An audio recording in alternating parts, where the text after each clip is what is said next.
I really want to start looking into. And probably you guys have already know the deal, but I don't know the deal. Humanitarian Foundation. Okay, here we go. I just want to know who the fuck, because they halted food deliveries today. Yeah, she has Disney witch eyebrows. Yes, and in a bad way, right? Like one of the ugly witches, because they're not all ugly. And she's very flip. And I think that if you're gonna be the spokesperson for the State Department, that have to you have to hear like you have to approach it with gravitas. And this woman has zero gravitas. She takes every question as if it's a challenge to her own, existence, and is very flip with people's lives. I feel like she's a really awful person in real life. Like her and I would not get along. Which, by the way, if I turn the mirror on people sometimes and show them what they are, that's not me being mean. That's me acting with integrity, because that's what I do. Even if you notice when I hang out with One Eye or anyone, Pam, I will speak truth to power. I will tell them what I think. I don't have to be an asshole all the time, but most of the time I can be. But I am not the drama. I am reflecting what people are putting out in the world in that case.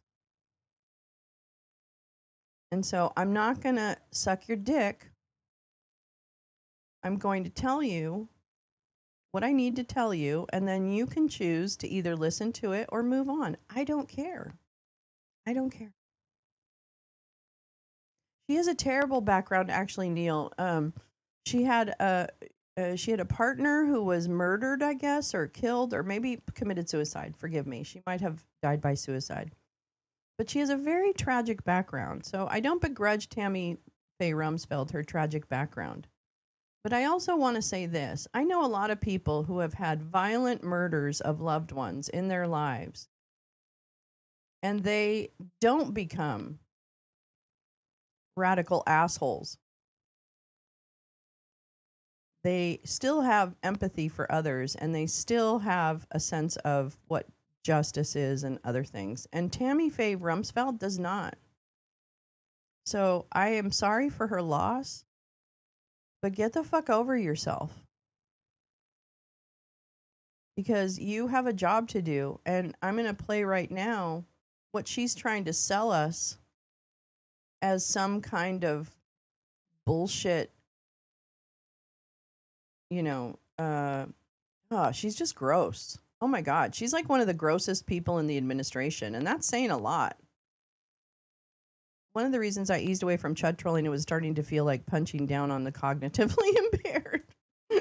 Sometimes. Sometimes. I do it just for fun sometimes. I did it yesterday. I do it for fun when I want to.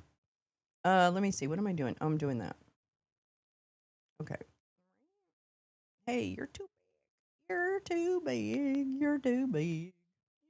Big. You're too big. Yeah, yeah, yeah. Okay. So this is the Wick and Big. This is the one I want to play first. All right. This is about the Gaza Humanitarian Foundation that is supposedly has taken over from the UN.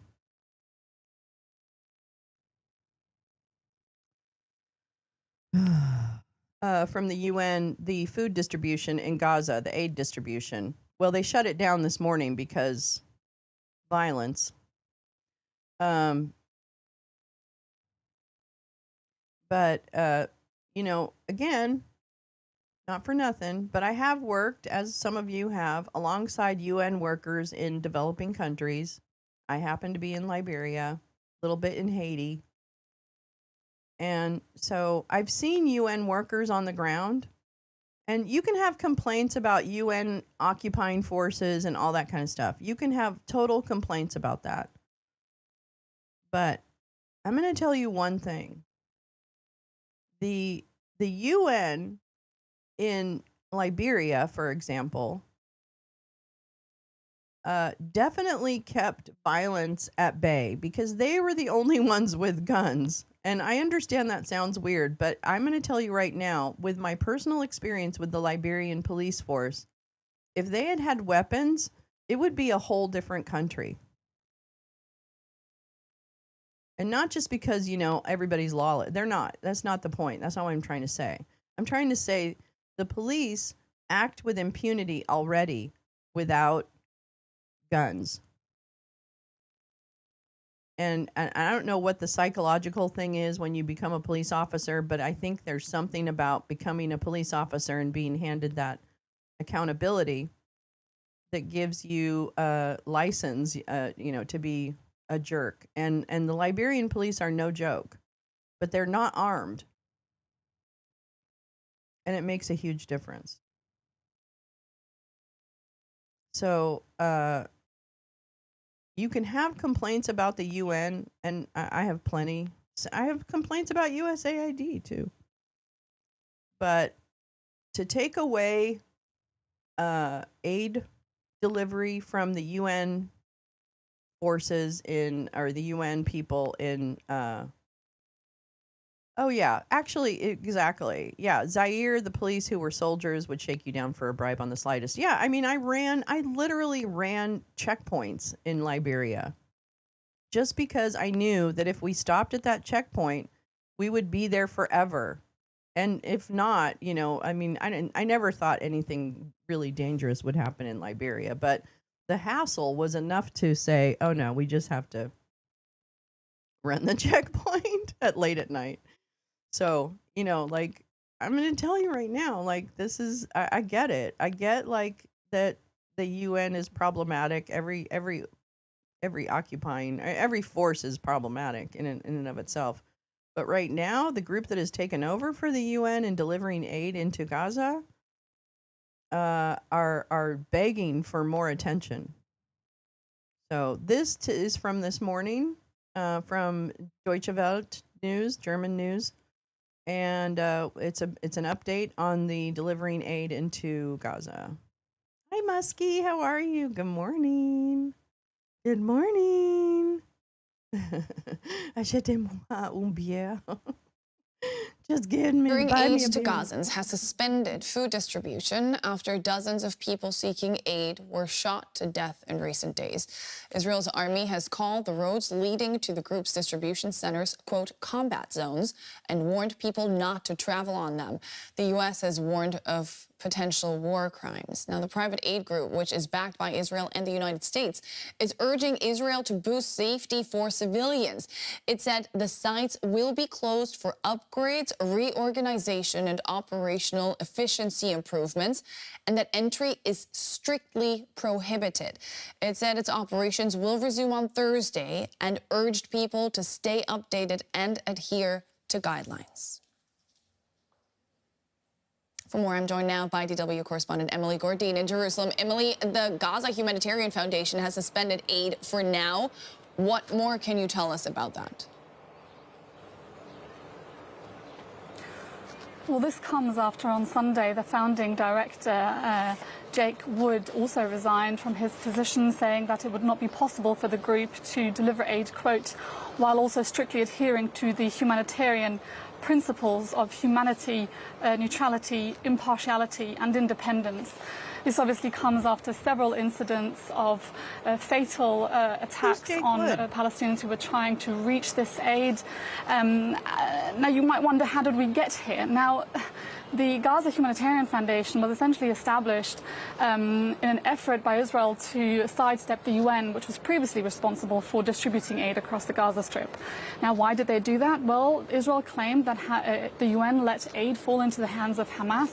They didn't deliver any evidence to that, and the UN, for its part, has criticized this new mechanism under the Gaza Humanitarian Foundation, saying because it essentially uses armed private military or private security contractors, to deliver aid to compounds that are guarded by the Israeli military.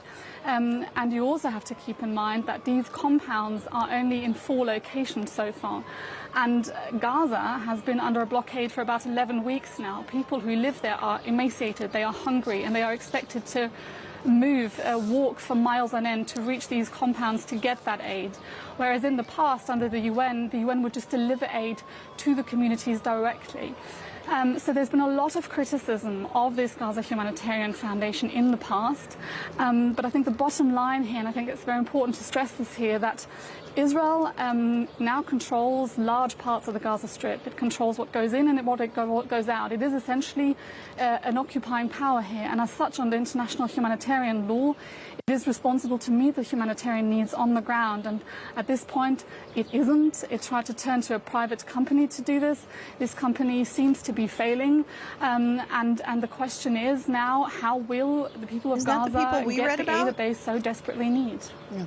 There have also been reports about an attack on a school this morning in South Gaza. Give us more details about these latest attacks, please. That's right. Israeli strikes this morning killed about 18 people that were sheltering in a school, among them women and children.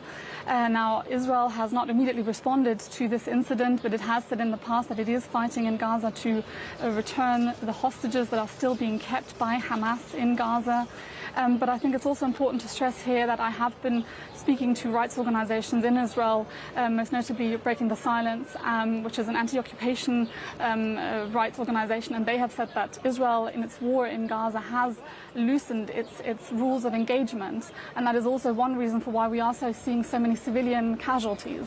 Now, we are still waiting to hear more on possible ceasefire talks between Israel and Hamas. They have so far stalled because ultimately Israel is refusing to end the war permanently. That's DW's Emily Gordine in Jerusalem. Thanks so much for that. So there you go. Peace, love. Yeah, so there you go. So I want to look into this Gaza Humanitarian Foundation a little bit more, just understand who the players are. I'm curious about this Jake Wood character who decided to fuck off and leave the organization. I just want to find out what the story is. And I'm curious because we read about the private contractors that are used for checkpoints. I'm curious if the security forces that are failing, which is what she just reported on, the security forces helping provide or protect the food distribution process are failing. I'm curious to know, who are those people? Are they the same people we talked about from January?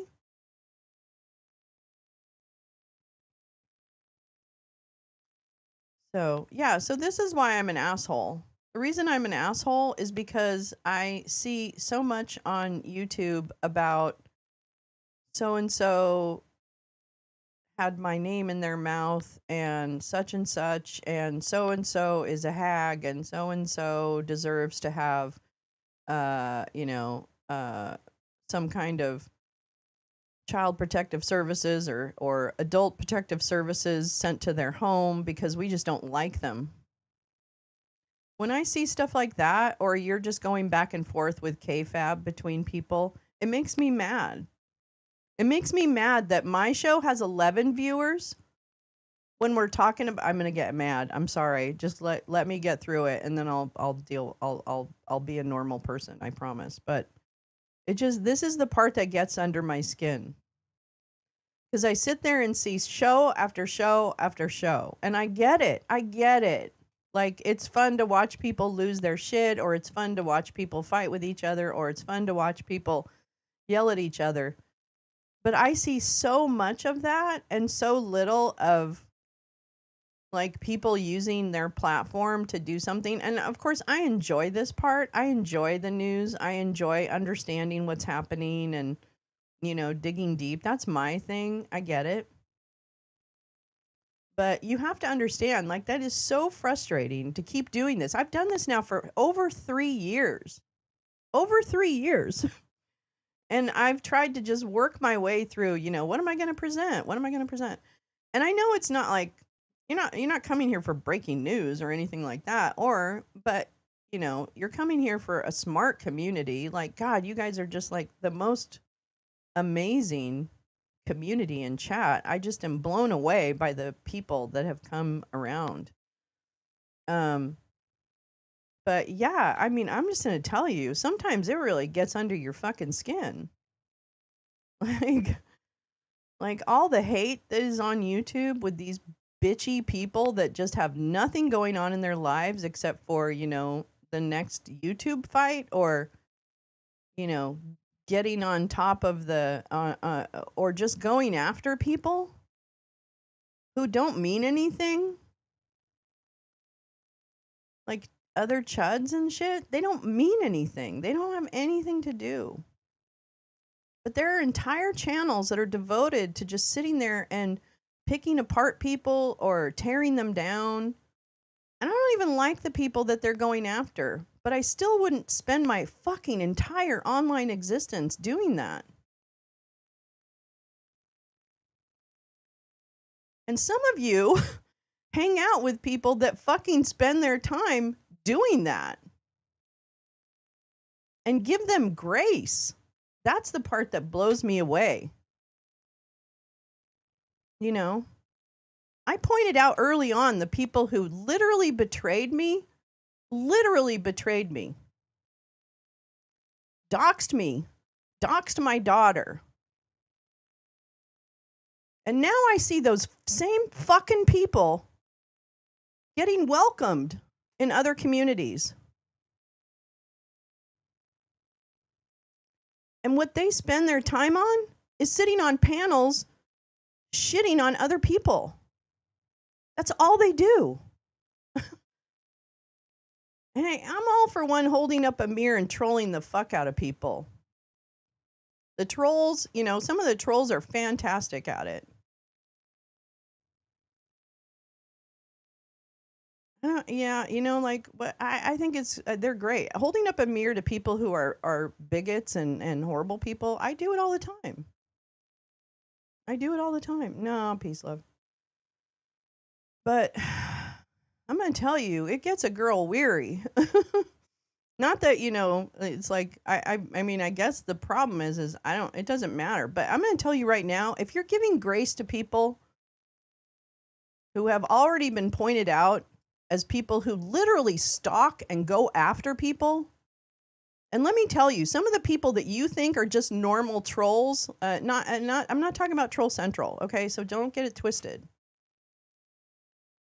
But there are people out there. Well, you know what, butterflies? I wish you did know. I wish you did. Because I thought I made it pretty fucking clear who got on me. But of course, that person has now since threatened to sue me if I talk about them anymore. So I'm not going to talk about them anymore. Because that's what they do. I will tell you, butterflies. But I made it pretty fucking clear. And now I see those same people coming back and getting embraced. And I'm like, fuck you. Fuck you. Not only am I trying to do something with my platform, I have to put up with that shit of people normalizing other people who are goddamn fucking stalkers. Really disappointing.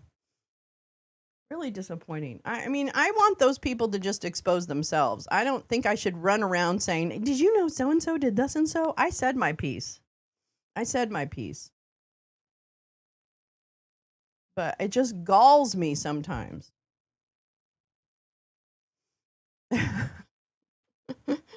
It just galls me. But here we are. And I mean, I can't not do this because I love doing this. And I'm going to watch the news anyway. So I might as well turn on the camera and make a joke. But I'm going to tell you, it fucking wears you down. Wears you down. I don't know. Maybe I need to have more KFAB. I don't know. I mean, I don't know. I don't know. Because even the KFAB is boring. Yeah, exactly. Exactly. So know your customer, okay? Know who you're supporting. Know who you're giving grace to. Just that's all I'm going to say. Just know. Don't take everybody at face value. I have principles. That's why I act the way I do with chuds, is because I can't kiki like that with chuds. I can only hold up a mirror to them. And yes, Nut Liquor is testifying, and we are going to watch it. Blah. Anyway, sorry. I just, it gets to a point where you're like, really? Really?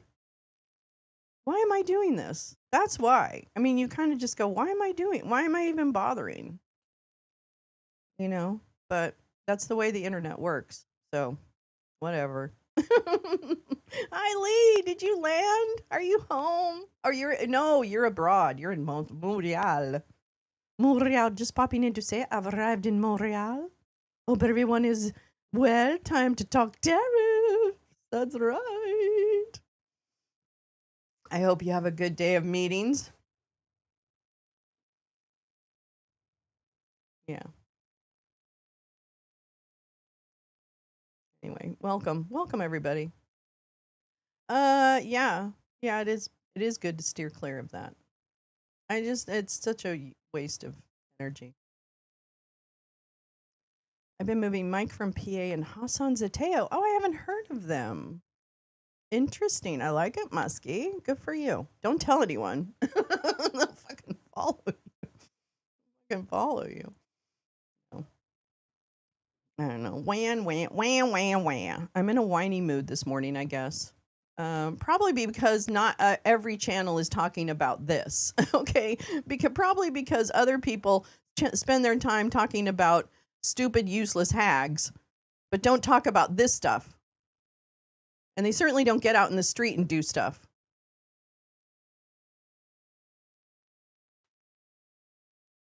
Yeah, that's it. Thank you. Nailed it. All right. Anyway, care more. Care more. Spend your time doing something worthwhile. What the fuck's wrong with you? What exactly the fuck is wrong with you? Okay, let me find my Howard Nut Liquor. La la la. Really want to look into that group, the Gaza Humanitarian Foundation, but we're gonna have to do that another time. I'll do that off screen. Let me find on YouTube. Oh my God! Do you guys wait? What time is it? Oh shoot! It's 7:08. I gotta go to the other one. Oh man. Department of Defense. What? Okay, here we go. Nut Liquor. Respond to virtually all committee inquiries, at least on the Democratic side. Letters I've sent. I sent you 2 letters, Mr. Secretary, in addition to the joint letter I sent you with the chairman. Forbes. I don't and know our where else staff to pull has this sent from, multiple inquiries, and I'll have some questions This about is the Commerce, the lack of responsiveness going forward.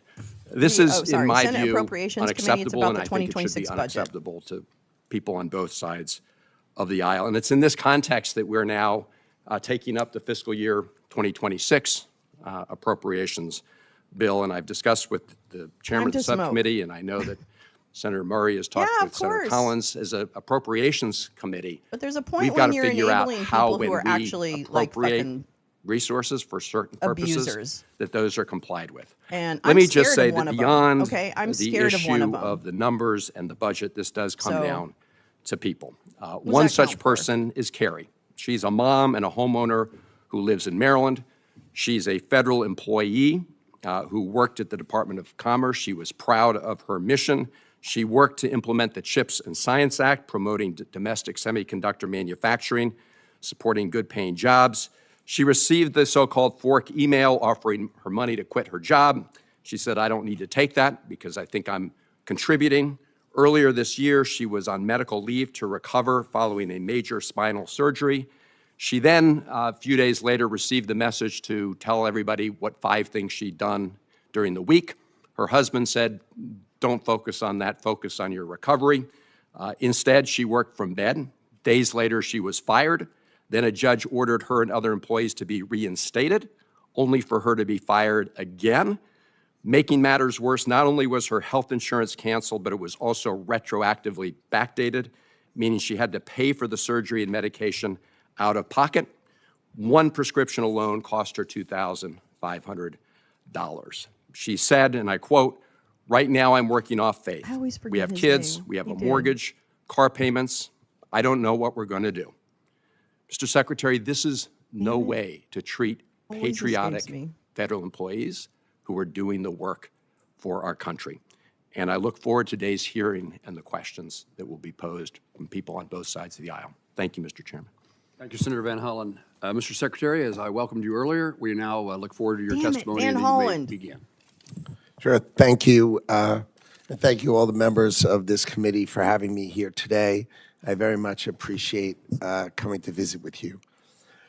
Chairman Moran, Ranking Member Van Hollen, and members of the subcommittee, it's an honor for me to join you today.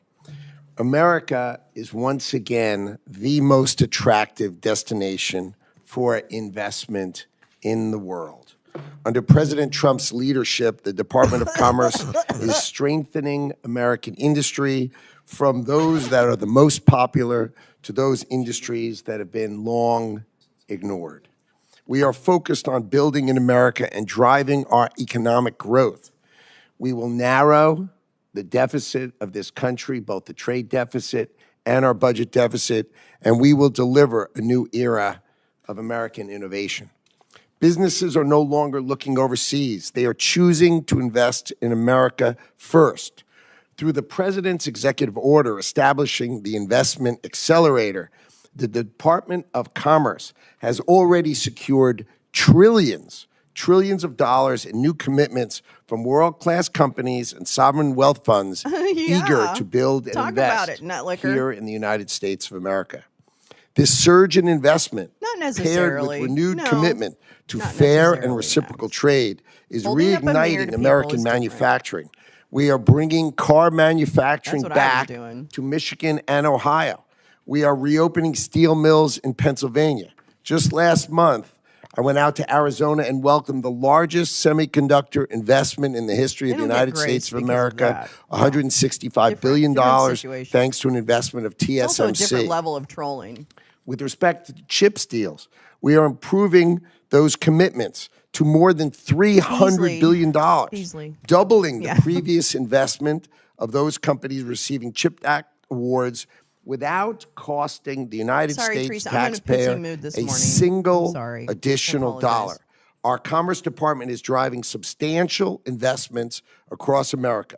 Critically, the President's America First agenda goes beyond just economic growth and investment. The President is taking concrete actions to protect American workers and our national security. Under Section 232, the Commerce Department is conducting numerous investigations to protect, to reshore, and revive manufacturing capacity across our critical industries here in America. The Trump administration is imposing tariffs and ending loopholes. In April, we ended the de minimis loophole, which allowed foreign companies to avoid paying tariffs to ship small shipments into America, completely undercutting and He's proud of undermining that. American small businesses. New export control. He's proud of that. He's talking about all of us, all the people who order something that comes from China. All the people. You order something from Temu. I don't use Temu or Shein or any of those, but if you do, he's talking about you. And there was an exception so that you and me didn't have to pay extra to get items shipped from China, etc. But now he's really proud of the fact that he got rid of that exemption. I mean, do you get it yet? because they're just telling you what they're doing and it's happening, and there are people who act like it's not happening.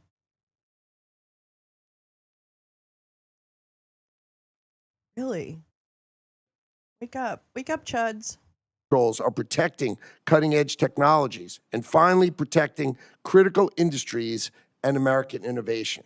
In fact, the Bureau of Industry and Security, working with our partners in the Department of Justice, secured 22 criminal convictions, 32 arrests, 38 indictments, 231 detentions. We've seized goods of $185.5 million and additional seizures of another $40 million. Under this administration, the U.S. Patent and Trademark Office is tackling a mountain of unexamined patent applications left by the Biden administration, over 800,000. A little too much. And we're successfully reducing the backlog for the first time in 4 years. In the past 4 months alone, we've removed 50,000 fraudulent goods and services from the trademark register that blocks the legitimate use of American businesses. Many of these purported trademarks come from what they call a specimen farm, which is basically a fake website produced by AI, producing fake products that aren't really for sale. And we ended them. At NOAA, we are transforming how we track storms and forecast weather with cutting-edge technology. But remember, not cutting any instruments or data. We're adding. We're improving the understanding and prediction of how hurricanes intensify. This season, NOAA's research centers will deploy new small aircraft drone systems and additional underwater gliders. This year, the National Weather Service will be running experimental AI-based forecast systems, and all data will be publicly available. Okay. All right. So this is one of the things that I want to point out when it happens. And I might be overreacting, so feel free to tell me I'm overreacting. But my reaction to what he just said was that there are blah, blah, blah, blah, blah, blah weather run by AI. Does that give anyone kind of pause about the role of AI within and the role of AI at this point in AI's in history, which if you listen to podcasts about from like AI developers and like the leaders of companies, which I do, if you listen to them, they even admit that their AI is not generative AI. It's not, it's not smart enough, basically. And what he is telling us is that certain operations that might, I guess, have been done by humans. I don't really know the inner workings of NOAA or any of that. But what I just heard is that AI is going to be the great savior of weather prediction and forecast. I'm not. What? It's going to be one of those days, isn't it? Fuck. Together, this commitment to innovation means earlier warnings and increased accuracy for Americans no matter where they live. For far too long, America has not protected its workers and its industry. Thanks to President Trump and this administration's efforts, we are reversing this trend. We are reshoring critical manufacturing. We are eliminating unfair trade barriers and practices. No, you're not. We're investing in our American workforce, and with your help, we will continue to deliver growth and prosperity to Americans. You're not, Thank you for that. You're not, Blanche. Secretary, thank you. I recognize now the chairman of the full committee, Senator Collins. Thank you very much, Mr. Chairman. Mr. Secretary, welcome. It's great to see you here today. It probably won't surprise you, given the many discussions we've had about the lobster industry, that I'm going to start with my first question on that. Maine's lobster industry, as you know, is so important to the economy of Maine. And to me as well. I love lobster. And I've always known that. And it represents Maine.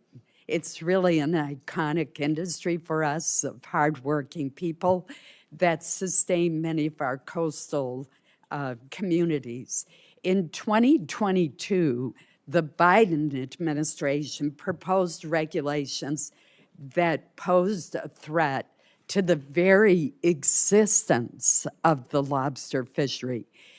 If implemented, it would have shut down the lobster industry. The Maine delegation worked as a team, Fuck you, and we were Susan. able to successfully block those regulations and prevent them from going into effect for a period of years. Subsequently, the Maine Lobstermen's Association sued the National Department of the National Marine Fisheries Services in the Department of Commerce and overwhelmingly won the case in June of 2023. And I want to read you just a little bit of what the judge said, what the three-court panel said in its decision. It said that the service had relied upon worst-case modeling that was, quote, very likely wrong, based on assumptions that the service conceded that it did not believe were accurate. Projections that are very likely wrong, obviously are not likely to occur. And what the court found was that the service acted in an arbitrary and capricious way and blocked the regulations from going forward. But obviously, it's costly to go to court and to do that. So, Mr. Secretary, I know there's a new executive order that attempts to establish much higher standards for scientific research. It emphasizes rigorous evidence-based methodologies to inform federal regulations. Can you talk to us about how you believe that this new approach to regulation based in science will help protect the Maine fishing industry and our lobster industry from arbitrary and capricious regulations, as the court found was done in the previous administration? This administration views the Maine lobster industry as an American treasure, and we need to protect it. And you will see as we do our trade deals, right? They treat the Maine lobster industry horribly. And in the UK deal, they said, we will invite you to 10 Downing Street and we will have now a lobster dinner. Okay, so we've opened, for example, the UK to lobster.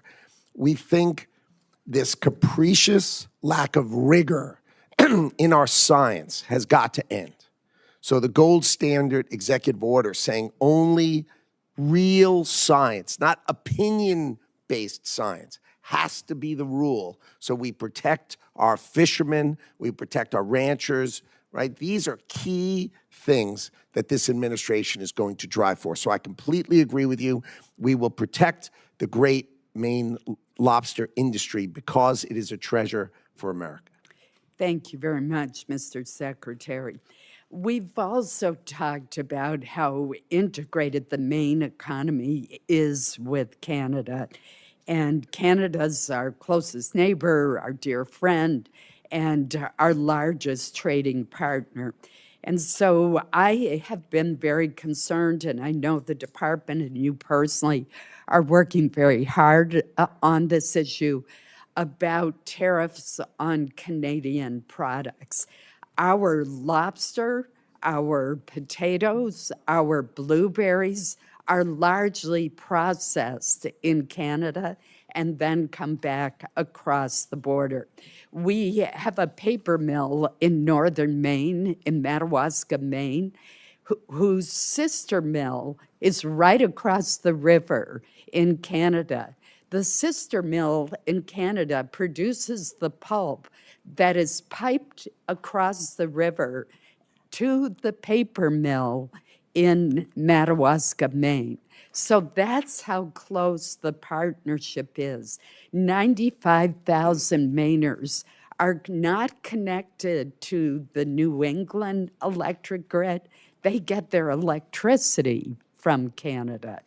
I'm just mentioned these examples. 95% of our refined petroleum products come from Canada.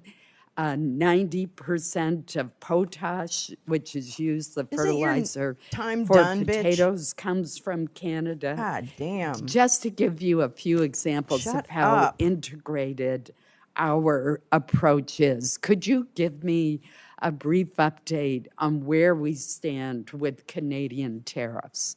Sure. So the overriding principle is USMCA. So if the products are actually made in Canada and actually made in the United States, they come back and forth, and it's easy for them to fall under the USMCA, and that has no tariff. No tariff. Things that are outside of that, where companies chose to be outside of those rules, and those rules, as you know, have been in place quite a long time. If they're outside of those rules, then they have a tariff on them. They have the fentanyl tariffs, right? Because we needed to close the border and make sure fentanyl was not coming into the country. And people say, oh, Canada doesn't do much in fentanyl. But if you look at the fentanyl rings in Canada, they're often manned by Mexican cartels. So we needed to shut that. And so those outside of USMCA do pay a tariff, but those inside of USMCA are free of tariff. Thank you. If you would provide us with a list of which products know? are under USMCA, that You would don't be know, very helpful Susan? to us. I believe so that a important lot to of the you that you have cases no that I've access to mentioned that data? will be Have you not under been the tracking it? USMCA Correct. and thus exempt wrong from with the you? tariff. But it would be good to have some certainty in that area. So if we could work with you and your staff to try to get a Yeah. more definitive list, that would be very Sure, that primarily comes from USTR, but I will call Okay. them and I will have it to you. Yeah, Thank I'll you do so anything for much. you, Susan. Thank you, Mr. Chairman. Chairman Collins, thank you very much. Senator Van Hollen. Thank you. So, Mr. Secretary, I mentioned in my opening comments the RIF plans. On February 11th, President Trump signed an executive order requiring agency heads to plan, it quote, potash? large-scale reductions in force, known as RIFs, and agency reorganization plans. On March 27th, Senator Moran and I sent you a letter requesting that you send us the plans the department submitted to the White House. It's now June 4th. We've not received a response. We're in the middle of a budget hearing. First of all, you would agree, would you not, that your reorganization plans are relevant to the committee's consideration of the budget?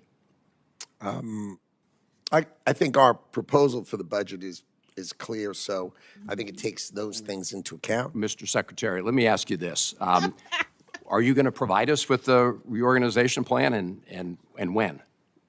I will certainly get together with the department, and we will consider what information we can give you that makes sense. But I'm happy to work with you Excuse me? offline if you'd like. You have oversight, Mr. bitch. Secretary, you're aware of the fact that You have a oversight.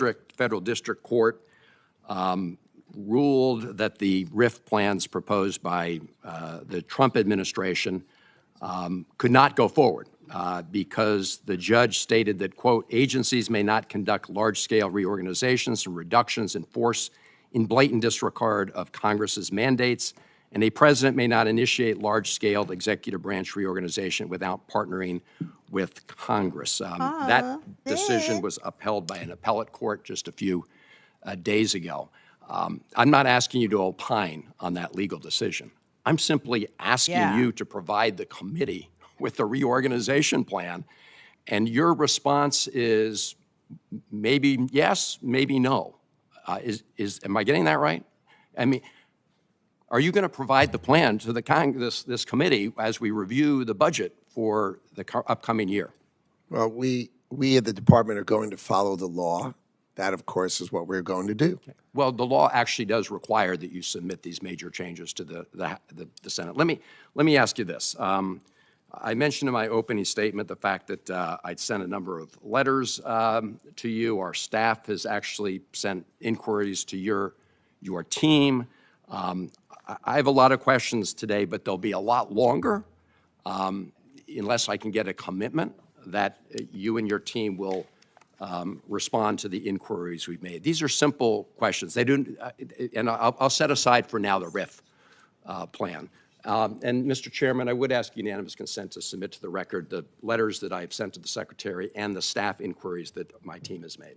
Without objection. Okay. Mr. Secretary, will you agree, say, within a week to get responses to these inquiries? I can easily agree that I will go through your letters, and to the extent I can answer them, I will happily answer you within a week. What? What do you, when you say? I don't know what the letters This is say an as I sit oversight here right question. now. You haven't read them? Okay, Mr. Secretary, their question. I can. Well, just I'll read through some of them later in the hearing. We can go through them one by one. They're pretty straightforward, simple questions about the implications of the department's actions on certain programs. Let me turn to the National Weather Service for a moment because, as you know, originally 600 staff were eliminated from the National Weather Service. Then all of a sudden, it seems the department realized that this was not really a good idea, as many weather stations around the country, and the chairman referenced some of them, said they couldn't be staffed full-time. We have a headline from just May 15th, Washington Post: NOAA scrambles to fill forecasting jobs as hurricane season looms.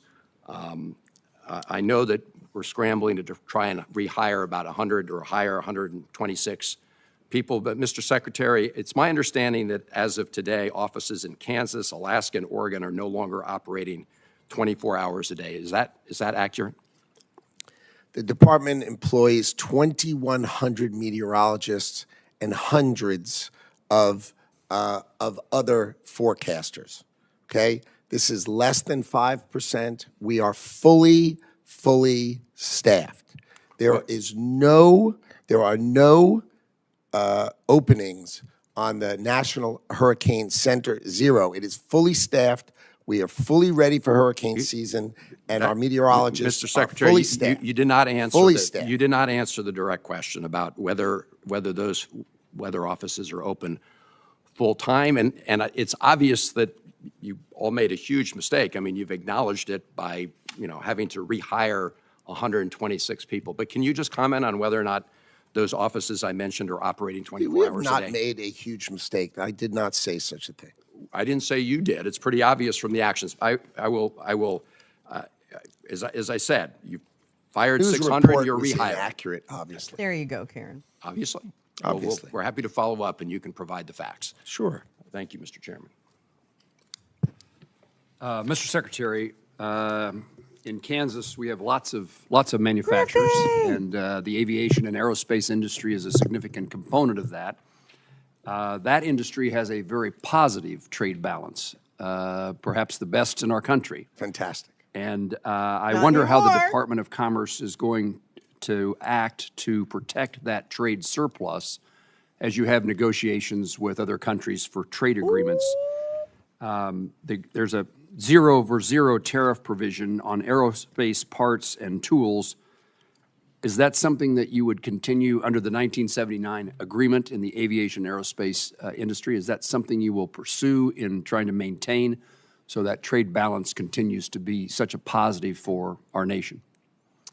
Our nation's aircraft business is, as you correctly say, a fantastic asset of our country, one of the great exports of our country, and we are going to protect it. So we have a 232 in the Commerce Department, but we do expect, as we did with the UK, we negotiated a 0 tariff with them, and I would expect if other countries play ball with us, that I would expect that's an offer we make, provided they're buying our aircraft.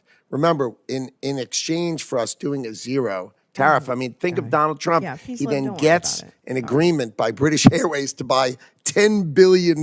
They were competing with Airbus, and in part of that agreement, they committed to buying Boeing aircraft of $10 billion. That's exactly the way the Trump administration thinks about these Something kind of is up with negotiations. Boeing. Make sure it wins You for American understand? industry. Something is up with Boeing. You mentioned Section They're at the 232. center of every dirty deal. Dealing with aircraft and jet engines in particular. The comment period expired, I think, yesterday. What do you expect to Are they occur bidding? next? Is Boeing Well, we bidding expect for by these? probably by the end of the month, we'll have an questions. analysis, and we'll set the standard for aircraft part tariffs. We're going to discuss it with the president. We'll discuss the analysis, and we will take due consideration on what to do. But the key is to protect our industry and make sure those who trade with us treat us fairly. And I think we will use these tools to the betterment of American industry.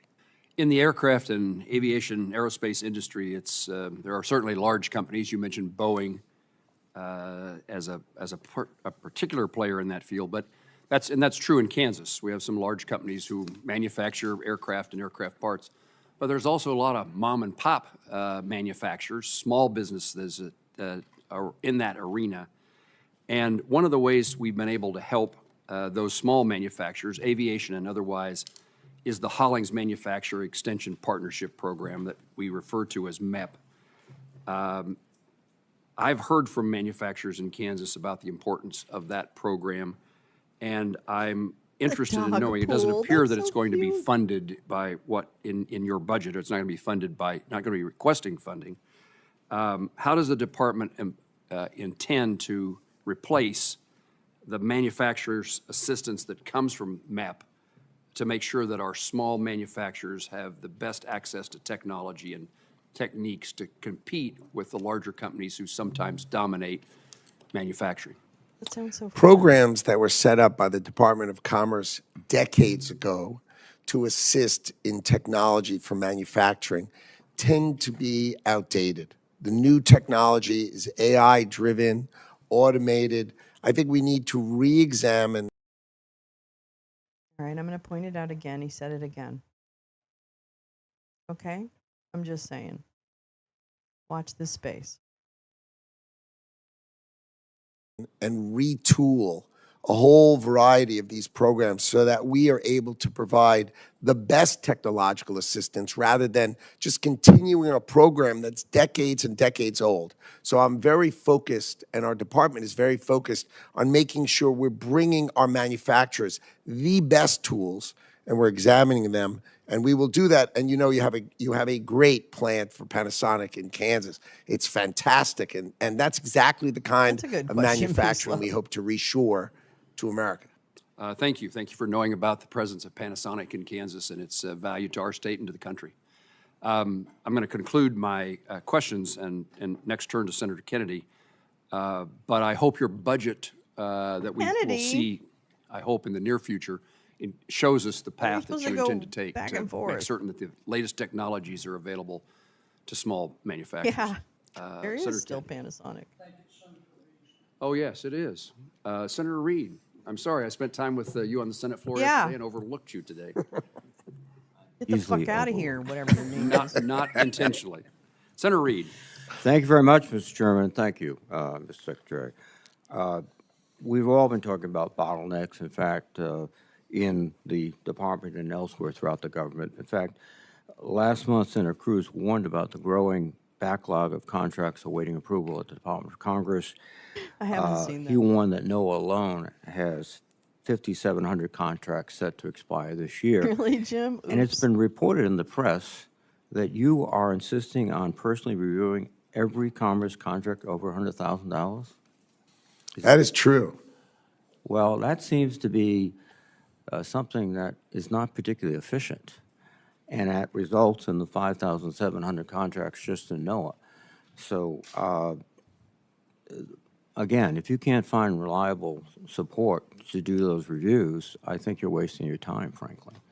So I am tasked with the responsibility of my department, and contracts over $100,000 should be reviewed by the secretary. Now, I may have more energy and more time, and if you drive by the Department of Commerce late at night, you're going to see our lights on because I'm going through it. Why? I do it with my team. I do it with the people who run the bureaus, and I teach them how to analyze contracts, not to push forward what was done before. And I'll give you one quick example. They come to me with planes, hurricane hunters. You're nothing, Howard. And they said there were $672 million. You're a fucking con man. How many planes do we get? We get two planes? Wow. Can I see the plane, please? Just show me a picture of the plane we're going to. And they show me this picture of a plane. This And is you remember old an planes? They had actual like mullions member and the of the presidential windscreen. And they cabinet. show me that 3 propellers on each side. And I said, my God, when was this plane new? They said, no, you're buying a new plane. I said, no, when was the first one? Excuse me, Mr. Secretary. 1955. This is Excuse me, Mr. ridiculous. Secretary. These things have You're to stop. talking about a $600 million acquisition. That's Correct. a lot more than a $100,000 contract to do something like cleaning in the buildings that you occupy. Oh, And we cancel huge numbers of absurd contracts for software nobody uses. I said, how many people use this software? 0. These are waste, Excuse me. these are is so fraud, or these are embarrassing. abuse, and it's my job How to many teach my CEOs, staff. how many CEOs of companies, major companies in the United States, are reviewing contracts at the $100,000 level? And if they would, what would the board of directors say to them? The first year you're there, if you don't do it, you should be fired. You should know everything that's going through. You should do it with your staff. You should teach your staff how to do it, and then you should delegate them to do it once you've taught he them. worked in a You don't do 6-person it, real you're estate abdicating office, your okay? responsibility. That's how I view it. That's That's his how I ran my fucking business Well, let's- privately, I and get that's how him I'm going to run confused the with government. Wickoff, so I'm I Well, get responsible his for our exact let's go fucking ahead and get pedigree. those 5,700 contracts done. There are not, this under weekend. any circumstances, How any about this- contracts how sitting about there. this There are weekend? none. Can you get None. it done this weekend? Work overtime with the gang Yeah. and get it done? There are Because- no contracts waiting for me, and if there were, I'll be there all night tonight, making sure they there's get turned out 5,700, with my you team, stupid teaching my fuck. team how to do it. Right. Fucking No idiot. budget cuts. This is dumb. I'm Reed, you echoing what's fucking been said failed on that before, one. But NOAA is You a key fucking aspect failed. of our whole society. Farmers plant based on NOAA weather. Oh no, he's Cantor We Fitzgerald. do research I'm so so that dumb. we understand changing I'm so oceans, dumb. et cetera. Cantor Fitzgerald, that's and right. this cut, as described by Craig McLean, who was served as NOAA's top scientist during the first Trump administration, has said in his quote, the proposal to slash NOAA funding by nearly 30% would take us back to the 1950s in terms of our scientific footing and the American people. And I'm echoing what's said by many other people. You're going to destroy NOAA. Well, that's consistent. Under no circumstances. We have Excuse me. 2,100 meteorologists, and 120 retired this year, and we hired them back. I was able to have them exempted from the hiring freeze. Wait, what? We care about meteorologists. We care about hydrologists who do the rivers and the ponds. So we are fully staffed with forecasters and scientists. Under no circumstances am I going to let public safety or public forecasting be touched. But I tell you what we did cut.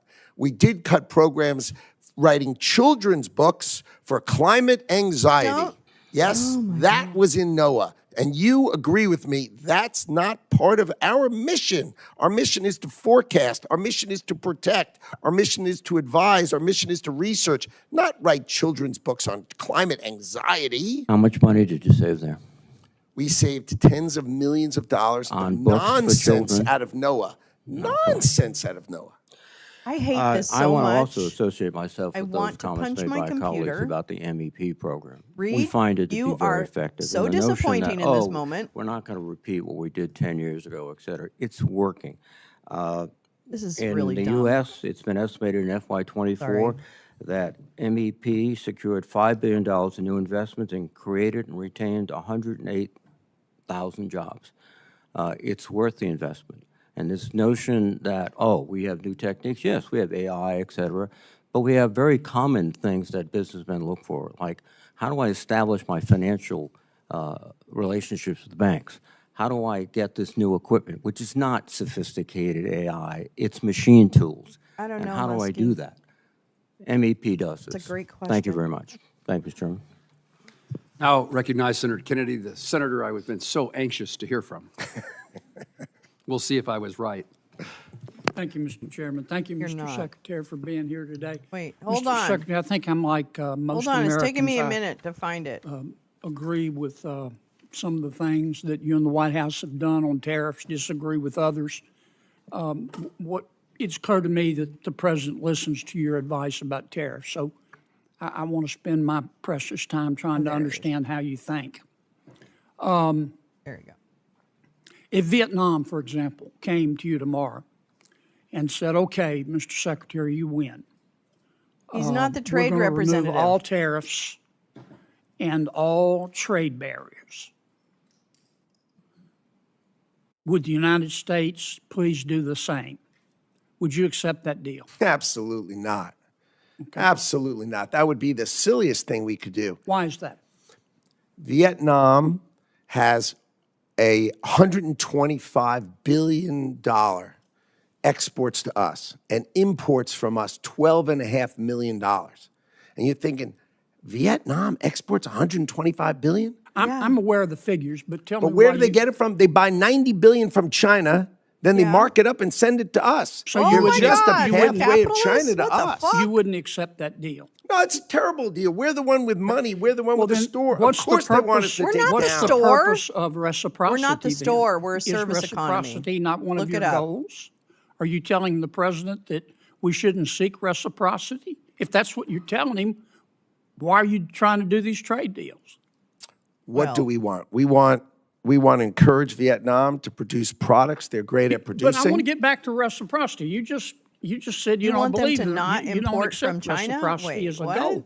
What are you negotiating in these trade deals? Why would we then? open our bank account and What- their bank account when Why are ours is you 10 times bigger? negotiating trade deals? You're trying to get other countries to lower their tariffs and trade barriers in return for us lowering ours.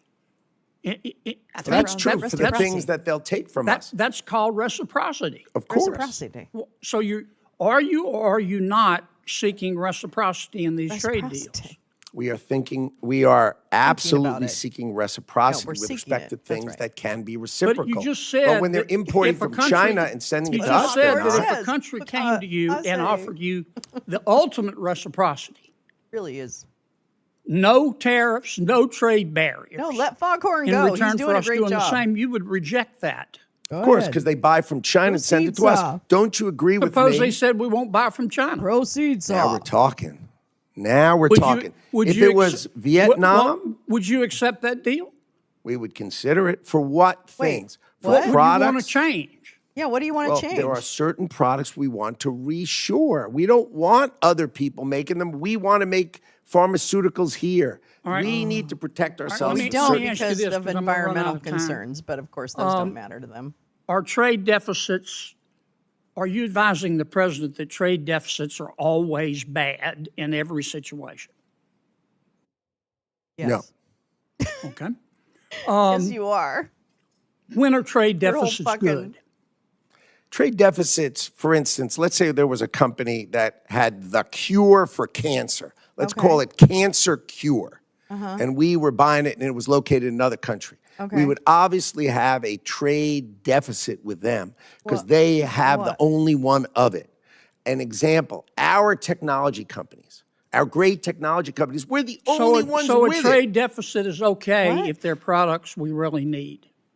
If they're the only ones with it and we can't do it, then of course it's fine. But if Right. we can do it, then we darn well better think about whether we're supposed to do it and whether we want to do it and if it's in our interest as a Well, country to do here's it. what I'm getting at.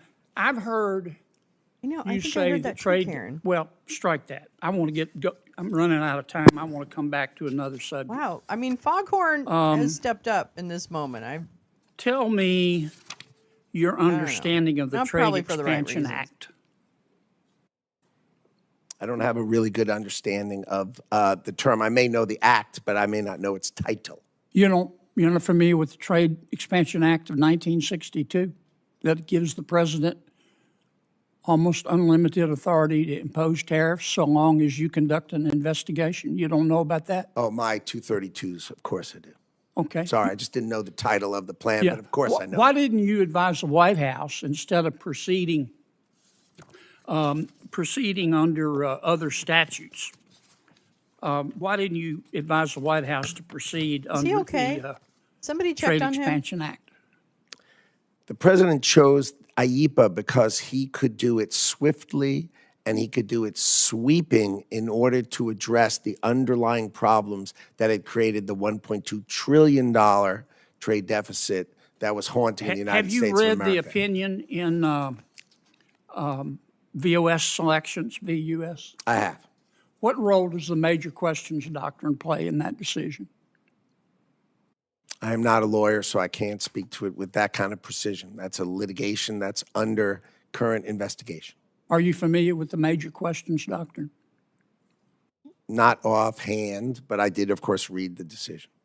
Well, about 3/4 of the opinion is on the major questions doctrine.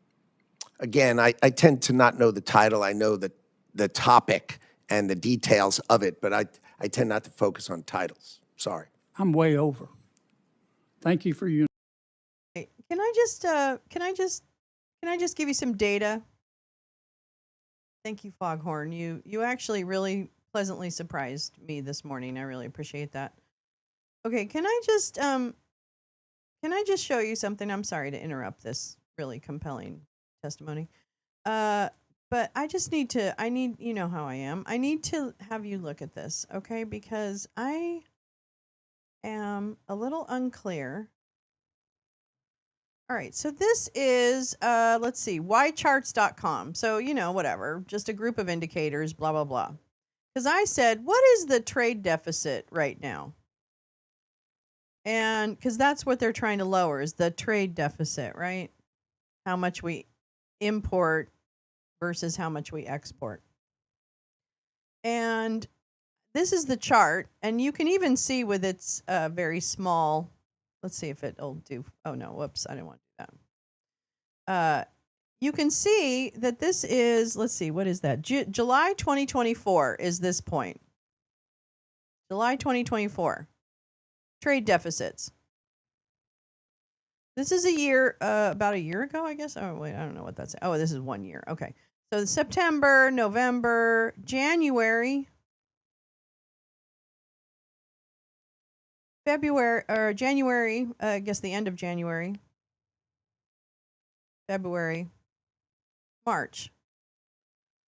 The trade deficit as of the end of March was 140.5 billion. I'm not sure how they measure them, but whatever. The same period the prior year, let me go down to it.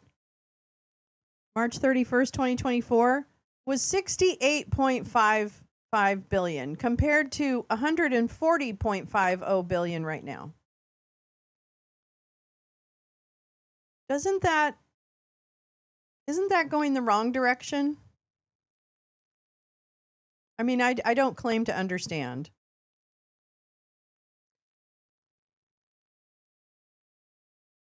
I don't understand. But anyway, I just thought, facts are fun. Okay. Sorry to do that. But yeah, anyway. Your indulgence, Mr. Chairman. Senator Kennedy, thank you. Senator Shaheen.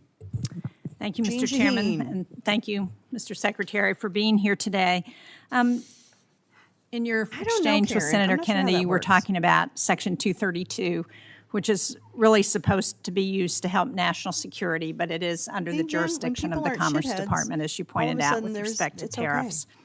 Well, last month I visited a New Hampshire company that makes ball bearings for the aerospace industry, and I agree we should be protecting the aerospace industry in this country. It's our biggest export in New Hampshire, aerospace parts. They were very concerned about the impact of the steel tariffs on their ability Yeah, to do get ball Starlink to get bearings. a deal. They said not only has their cost gone up, Probably not right but now. the lead time to get the steel to make the bearings, they only have one domestic supplier, while they had suppliers in the Indo-Pacific and in Canada. Those have been eliminated under the tariffs. They said that their lead times have gone from 20 weeks to 2.5 years because of the tariffs. I think this creates a real challenge with respect to our national security. About a good percentage of the work they do is with the Department of Defense. It's in the defense industry. So before expanding these tariffs, did the Commerce Department work with the President to evaluate the impact to our national security supply chain? And have you coordinated with the Defense Department? This is an issue that I've also raised in the Armed Services Committee with the Department of Defense, because they don't seem to be aware of what the impact is on the defense industry of these tariffs. Of course. You did consult with the Department of Defense? And, course. And what was the determination about how you address those kinds of extended lead times for companies that are producing equipment that's critical to our national security? It's really a cost issue, not an access issue. Well, It might not take a according long- to this company in New Hampshire. It's an access issue for them. Well, that would be illogical since it's just a tariff which is monetary. It's not a sanction.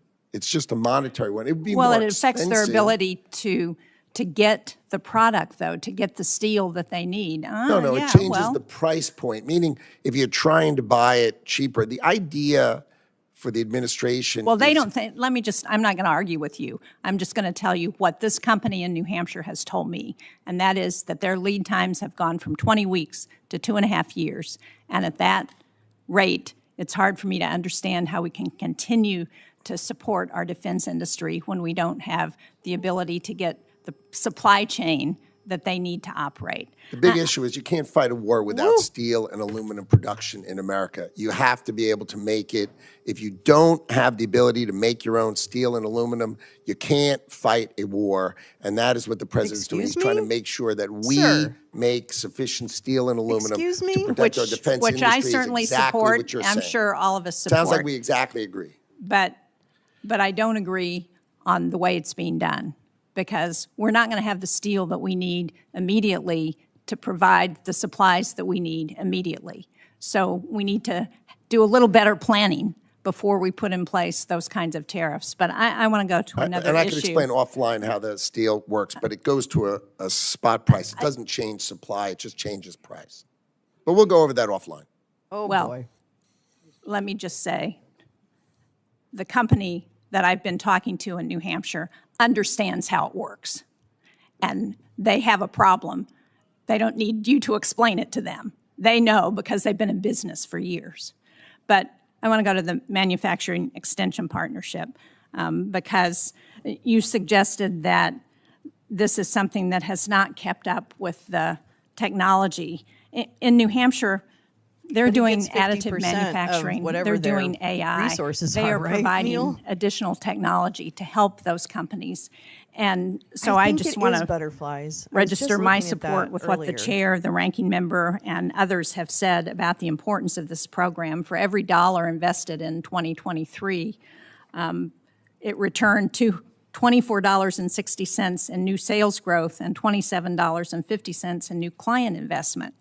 This is a program that makes a difference for companies in New Hampshire. And at a time when we've seen the third straight month of manufacturing decline in the U.S., it seems to me that we ought to be looking at how we can continue to support those industries and support a program that's been working. So I hope you'll take another look at that, and given the bipartisan support for it, that you'll decide that this is something that it's worth keeping because it's helping American companies. Thank you, Mr. Chairman. You do know that my Office of the Inspector General cited the MEP as one of the most participating in waste, fraud, and abuse because the leaders of these things were just charging huge salaries for themselves. And one of these offices had like please. a 90% compensation ratio, and others had 60. So the concept is right. So but here's the I headline want you to right let now, our department butterflies. fix the waste, fraud, and abuse, and let's get back to its Trump core administration just elements, doubled which I think are tariffs on steel fine. and aluminum. So we're not Here's what arguing that about the core means. elements. So I'll link but this you need to do article. it correctly.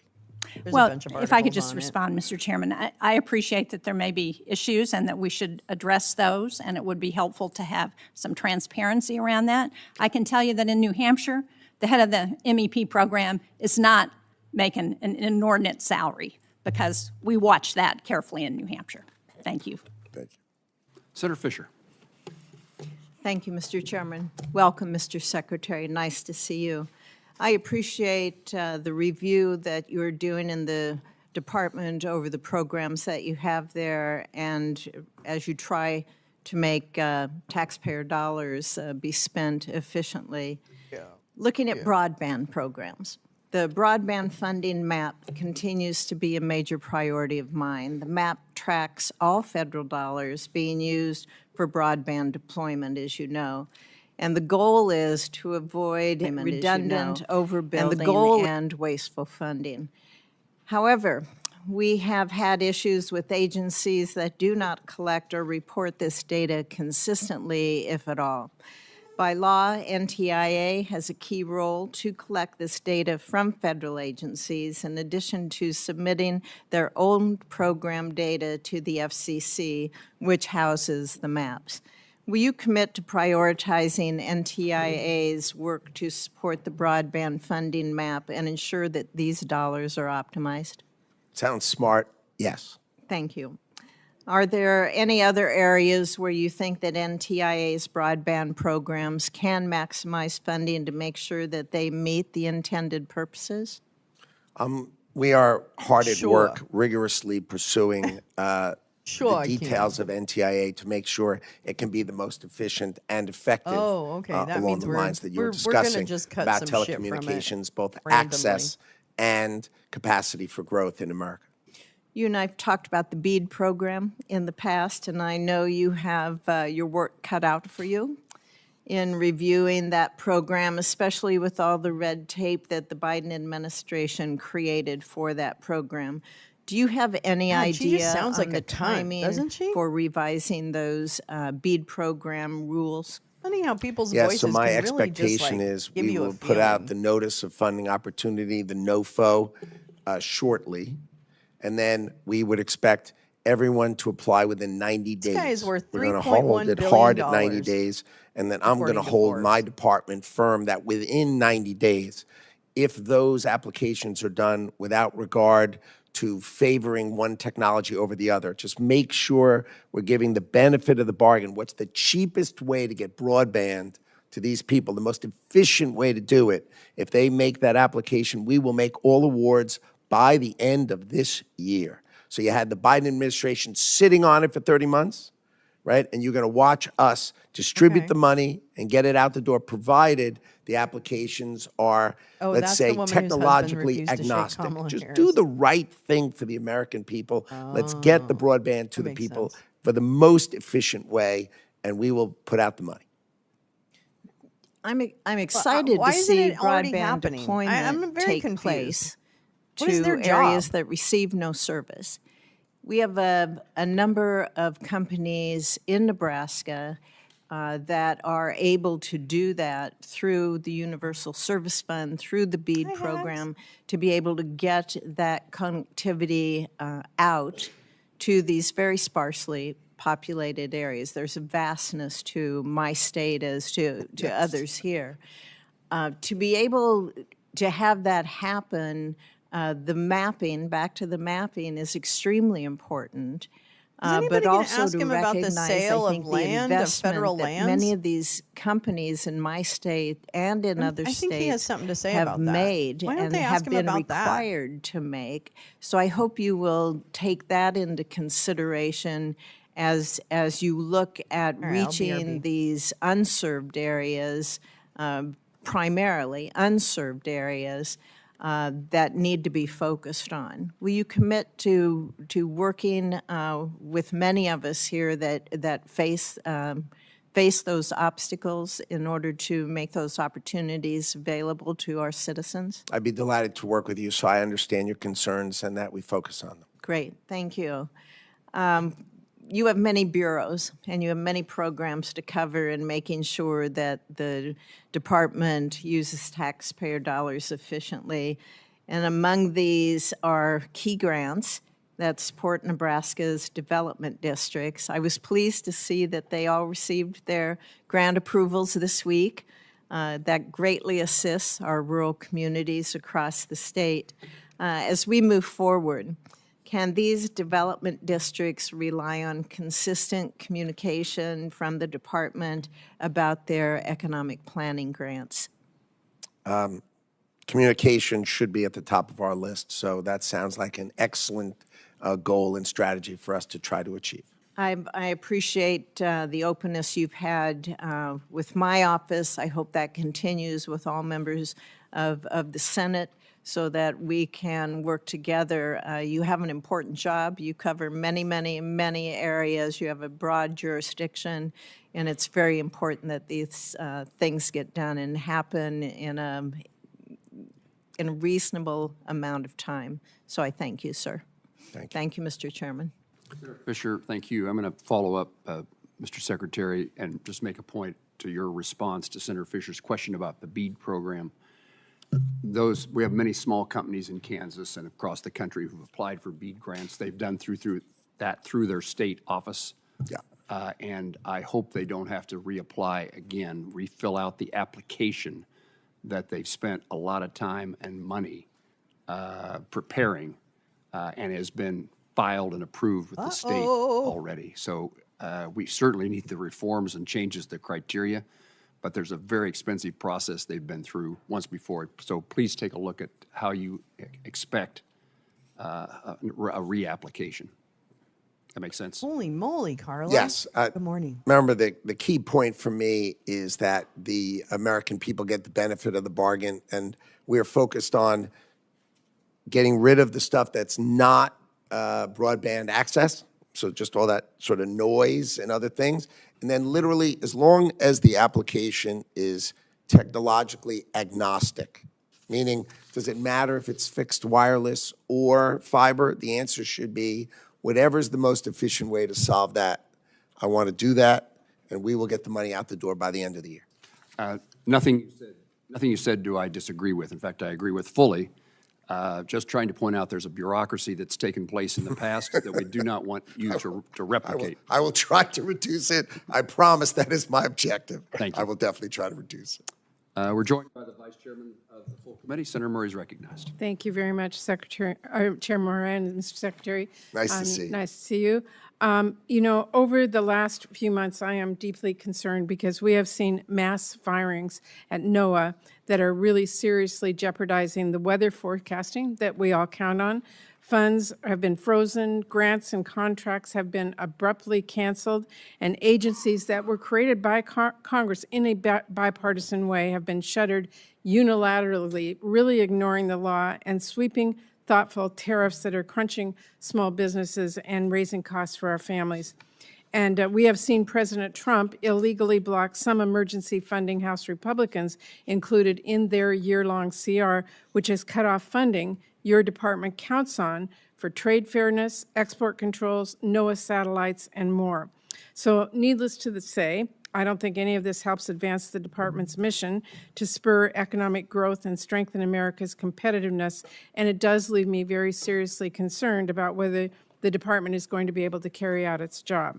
Now, before I turn to my questions, I do want to quickly raise your decision to cancel $48 million in Tech Hub funding for the American Aerospace Materials Manufacturing Center in Eastern Washington and Idaho, alongside several other hubs.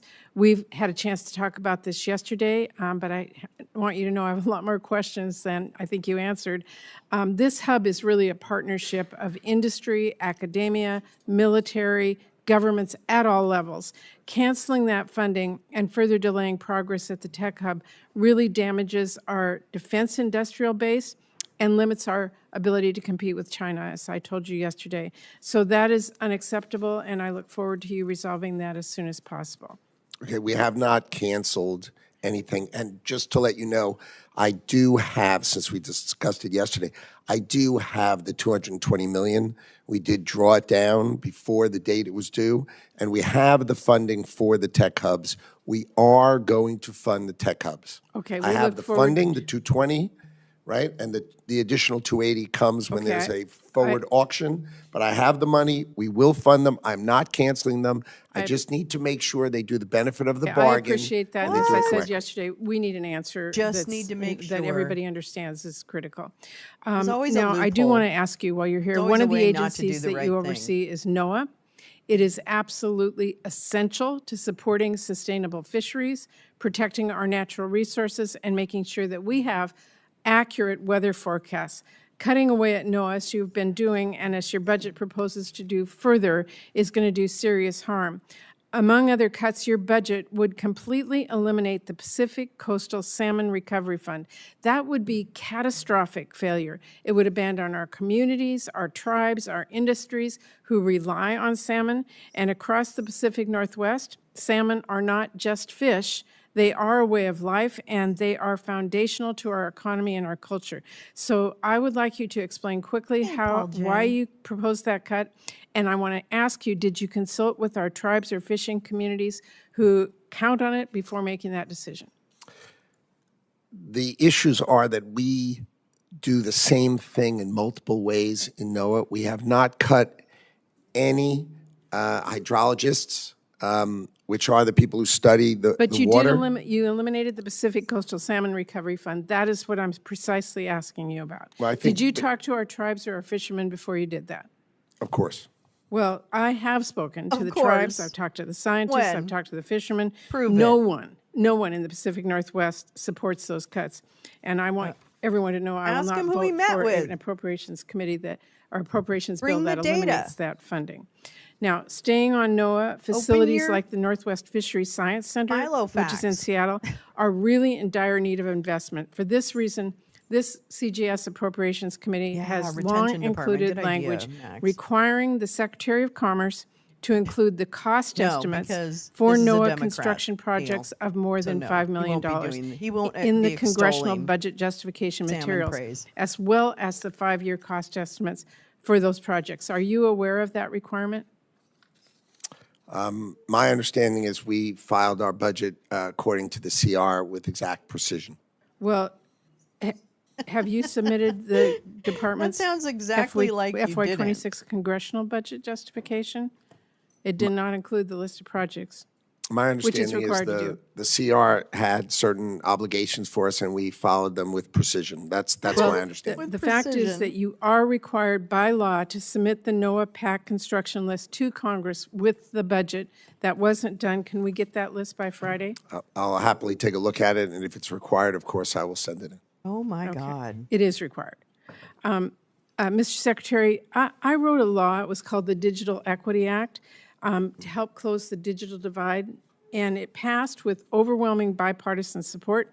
Now, the administration has arbitrarily canceled billions of dollars that for the was just a Digital Equity cartoon, Act, Karen. claiming it's unconstitutional. This is a program that every state, Democrat and Republican, has applied cartoon. for. Every single state in the country. It distributes laptops in Iowa. It helped people get back online after Hurricane Helene washed away computers and phones in western North Carolina. It's a program in rural Alabama where they taught seniors, including some who've never used a computer, how to use the internet. I wanted to ask you, has the Supreme Court declared this Well, don't bipartisan show law them YouTube, unconstitutional? for Christ's sake. Has No, any judge? it'll go through the courts, and the courts will decide. No one has declared this unconstitutional. No one. Your job, Mr. Secretary, is to carry out the law that Congress has passed. You don't get to keep laptops from our kids because the president doesn't care about rural communities, kids in rural communities. My advice to you here, it is a law. It is not unconstitutional. And I would urge you to get those digital equity dollars out the door and save everyone the legal fees because the law is very clear. I hear you. Okay. I just have a few seconds left, and before I he'll finish, say I do anything, want to underscore okay? It my doesn't- state, Washington it's State, not- is one of the most He trade-dependent doesn't states give in the a nation. shit 40% of our jobs about are these connected to senators. international trade. And President Trump and your my department senator. She's continue good. to pursue this chaotic tariff policy that business in my state stand to lose billions of dollars. I have heard from businesses across my state, from manufacturers, from small retailers. They are struggling to absorb the cost increases on everything from napkins to car parts. And this uncertainty has really left them scrambling, which has delayed investments and caused serious supply chain disruptions, especially at our ports. These actions, in addition, have really harmed our relationships with our key allies like Canada. Heard Senator Collins here earlier talking about Maine's being their neighbor. It is our neighbor in Washington State. They are one of our biggest trading partners. And let me be clear, this is causing chaos, disruption, anger, and we have got to get this resolved because farmers, or our people and our small businesses and our communities are Patty really Murray. hurting. Thank you, Mr. Chair. Thank you, Vice Chairman. Senator Murkowski. Thank you, Mr. Chairman. Mr. Secretary, welcome. I'm glad to follow the ranking member as well as the chairman of the committee in talking about fisheries. You know, I'll never disappoint you. When you come before the committee, we're going to talk about fish. And I appreciate what you have shared with Senator Collins about the administration's desire to protect our fishermen. We're pleased with the executive order relating to American seafood competitiveness. I had an opportunity just yesterday to visit with Hey, one Anita, of how are our you? seafood industry Snuck in, leaders didn't in the see ya. state of Alaska. I thought we were going to be talking about some of the tax provisions that are included in the reconciliation package, but he basically said, if we can't deal with the trade issues when it comes to Alaska's seafood, we're not even going to need to worry about the tax pieces because the trade implications are going to kill us. In Alaska, Russia has declared war on Alaska seafood, and they have been very direct and very open about it. They are using their dominance in the seafood market to really help fund their war against Ukraine. And the effort is one that we are looking at and needing to make sure, I mean, really desperate to make sure that the administration fully understands the implications of what is happening right now. We've got the largest federal fisheries in the nation, about 60% of America's harvest by volume. Seafood processing is 70% of Alaska's manufacturing employment. The Alaska seafood industry generates $6 billion in economic output for the state. It employs 48,000 people in Alaska. Right now, we have Secretary of the Interior and the Secretary of Energy and the Administrator of EPA up in the state, all focused on that aspect of resource. But the other great resource for our state is our fisheries, and they are in peril. I would ask for your commitment to sit down with leaders of the Alaska seafood industry, those important stakeholders, so that we can talk about a path forward on some of these issues that are really harming our industry right now. Can you give me that commitment that we can work with your team to identify a time to do just that? Why don't you organize it? And it would be my pleasure to come and do it together with you. We can all do it together so we can make sure every topic is on the table and we address it, because our trade policy is out to protect our fishermen, which are a key resource of the United States of America. We are on it. We know about it. I know all about the Russian issues. They've been attacking us for years. This is nothing new, sadly, but let's do it together. And this administration is on your side and is on it. Excellent. I look forward to that, and we'll be working with you on that. A couple more issues. There's been a lot of discussion about NOAA and the budget cuts, as well as with the impact on the National Weather Service. We've been working with the Secretary of Transportation, Secretary Duffy, about aviation safety. We're going to make some headway. There's good support within the budget now to do that, but we have a connection here with the Department of Commerce in that the automated surface observing systems, the ASOS systems as they are known, which provide for the aviation safety, are managed by the National Weather Service. So right now, we're looking at about a 40% staffing shortage, and I've heard what you've said to other colleagues about, you're not cutting in key areas. I need to make sure that we are looking critically at the National Weather Service staffing in Alaska to make sure that we are not compromising in any way the systems that are vital to transportation, commerce, and safety. We need them to stay operational. So if you can just commit to me that you'll look at that. Sounds sensible to me. Another one that works on the safety side, and again, it ties into our extraordinary oil resources. We have to move that oil by ship out of Valdez. It has to go through Prince William Sound, and they rely on the National Data Buoy Center to manage not only the buoys there in Prince William Sound, but over 1,000 buoys that are operated by both domestic and international partners. Right now, somebody picked up their we vodka. have a buoy, the Seal Rocks weather buoy that's right Cheers. outside of Valdez. But the tankers can't leave It's an old Valdez classic, unless the Lolo's they get Lounge the coffee wave mug. height information from the buoy, Actually the really weather like this buoy coffee. that's sitting out there, right?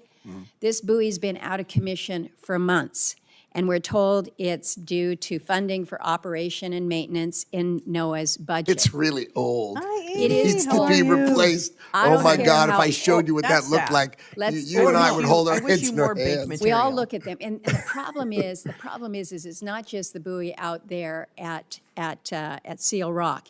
It is this system, this constellation that is designed to be the information source, the protectorate for the safety. So let's work on this. But I highlight. Gotta modernize it. We've got highlight to because we've got some work to do, but it all knits together. Okay, this is another time. I don't want to, I am oversimplifying this, so please take this for what it is. It's an oversimplification.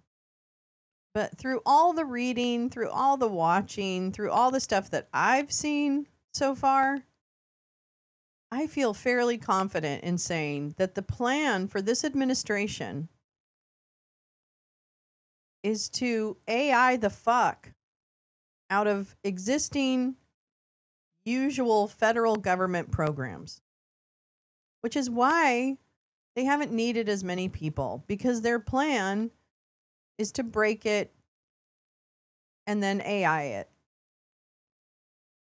And that is why Elmo is fine leaving the administration, because he's got all the data he needs to feed his XAI. And I don't know what'll happen with OpenAI with Sam Altman. I have no idea if those guys are fighting, not fighting, if there's a piece for someone, but another piece for someone else. I don't know. But AI is their gamble.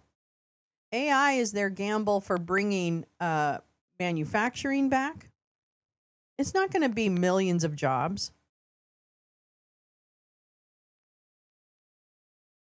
And so what they're doing is they are gambling with everyone's future, hoping that they can get through this time where they tear it all down, right? So that they can split it up, privatize it, and charge a fee.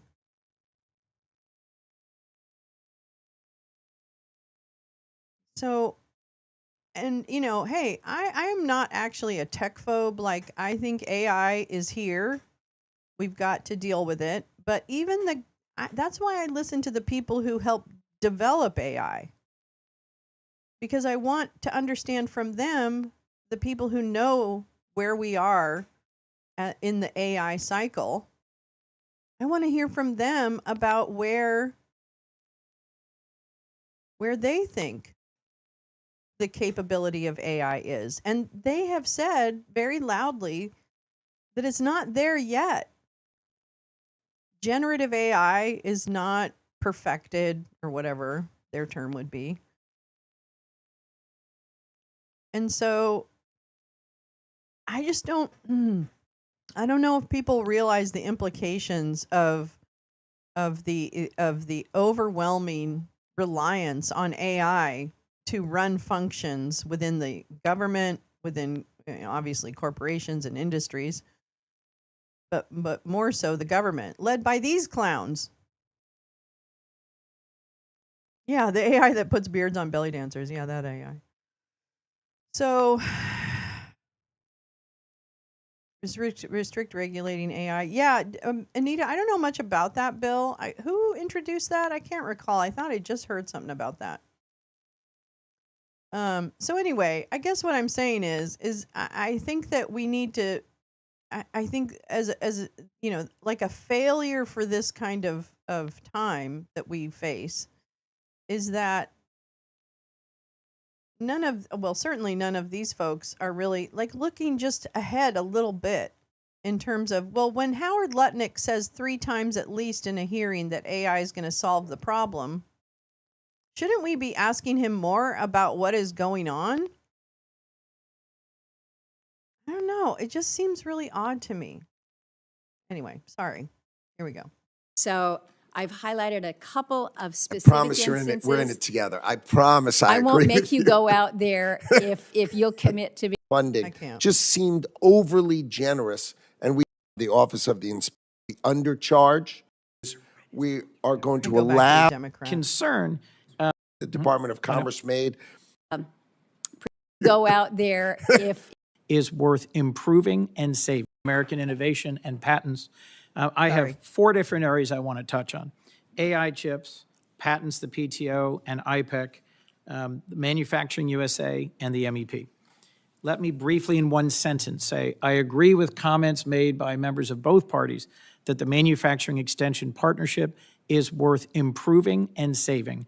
And I look forward to working with you on it. Certainly I've seen coming it in from the these field. people. I've Yeah, it seen the has been impact true it can for you. have. You're right. It could be modernized and focused, absolutely. But in my state, they delivered cyber tools to small manufacturers, and they've delivered state-of-the-art support. 1 down. 2, AI chips. What's your sense of the importance of AI to the 21st century? It's my sense that it's going to redefine our economy, our security, and our place in the world. And what's your sense of where U.S. advanced AI chip manufacturing stands relative to the Chinese right now? So I agree with you that AI and the AI industrial revolution is our revolution in our lifetime. It is the industrial revolution of our lifetime. America has invented all of the great chips. And how many chips will we make versus the PRC this year? Currently, we're making 200,000 wafers, right? And we have demand of 10 million. Now, the chips deal that I made with TSMC, the Department of Commerce made, increase that. We'll have 1.2 million chips, wafers. 1.2 million wafers. So we'll be at about 12% of our demand. And how It's much will the woefully PRC, inefficient. How much will the PRC make this year of advanced chips? They say they're making them, and they are not. Okay, they do not have. We have restricted the tools Well, then who's making to them? make the highest quality chips. And I think, look, the FT reports that they're making fewer than 400,000 chips. Yeah, I maybe think less probably than that. closer to 200,000. So right? let's say it's 200,000 of the most advanced chips being made in the PRC, millions in the United States. Let's just agree that this is bipartisan, sustained over 2 administrations, and critical to our future, because we want the most advanced frontier AI compute to be in the United States, the most advanced models to be in the United States, butterflies, and this I to hadn't seen drive that. this century for the United States. So I agree. my concern exactly, Teresa. is that the diffusion approach of the previous administration, the AI diffusion rule, that mandated more than half of AI compute be located in America, has been set aside without, to my knowledge, a clear replacement. And I'm concerned about the deal with the UAE and what it means if we provide to the UAE a significant quantity of chips without a clear path for a greater amount of compute to be here in the United States. Could you just tell me how you see this new deal? I'm concerned that we are at risk of dependence on Middle East compute rather than U.S. compute, given some of our real challenges. And I don't agree with the argument that's been made by others, not by you, that if we don't provide these chips to the UAE, the Chinese will. How do you view that point? So number one, I agree, and the administration agrees that compute, more than 50% of compute must be on our shores in America. So we completely agree. The deal with the UAE said if you buy a significant number of chips, you will invest in America and build data centers in America for an equal amount of chips. So that investment must be dual there and here. That's required. The AI diffusion rule was very confusing in that, for example, the Prime Minister of Poland hunted me down and said, "What did I ever do to you that you have me as a tier 3? And, I'm part of Europe. What are you doing?" And it was illogical. It was hastily rushed through at the very end of the Biden administration.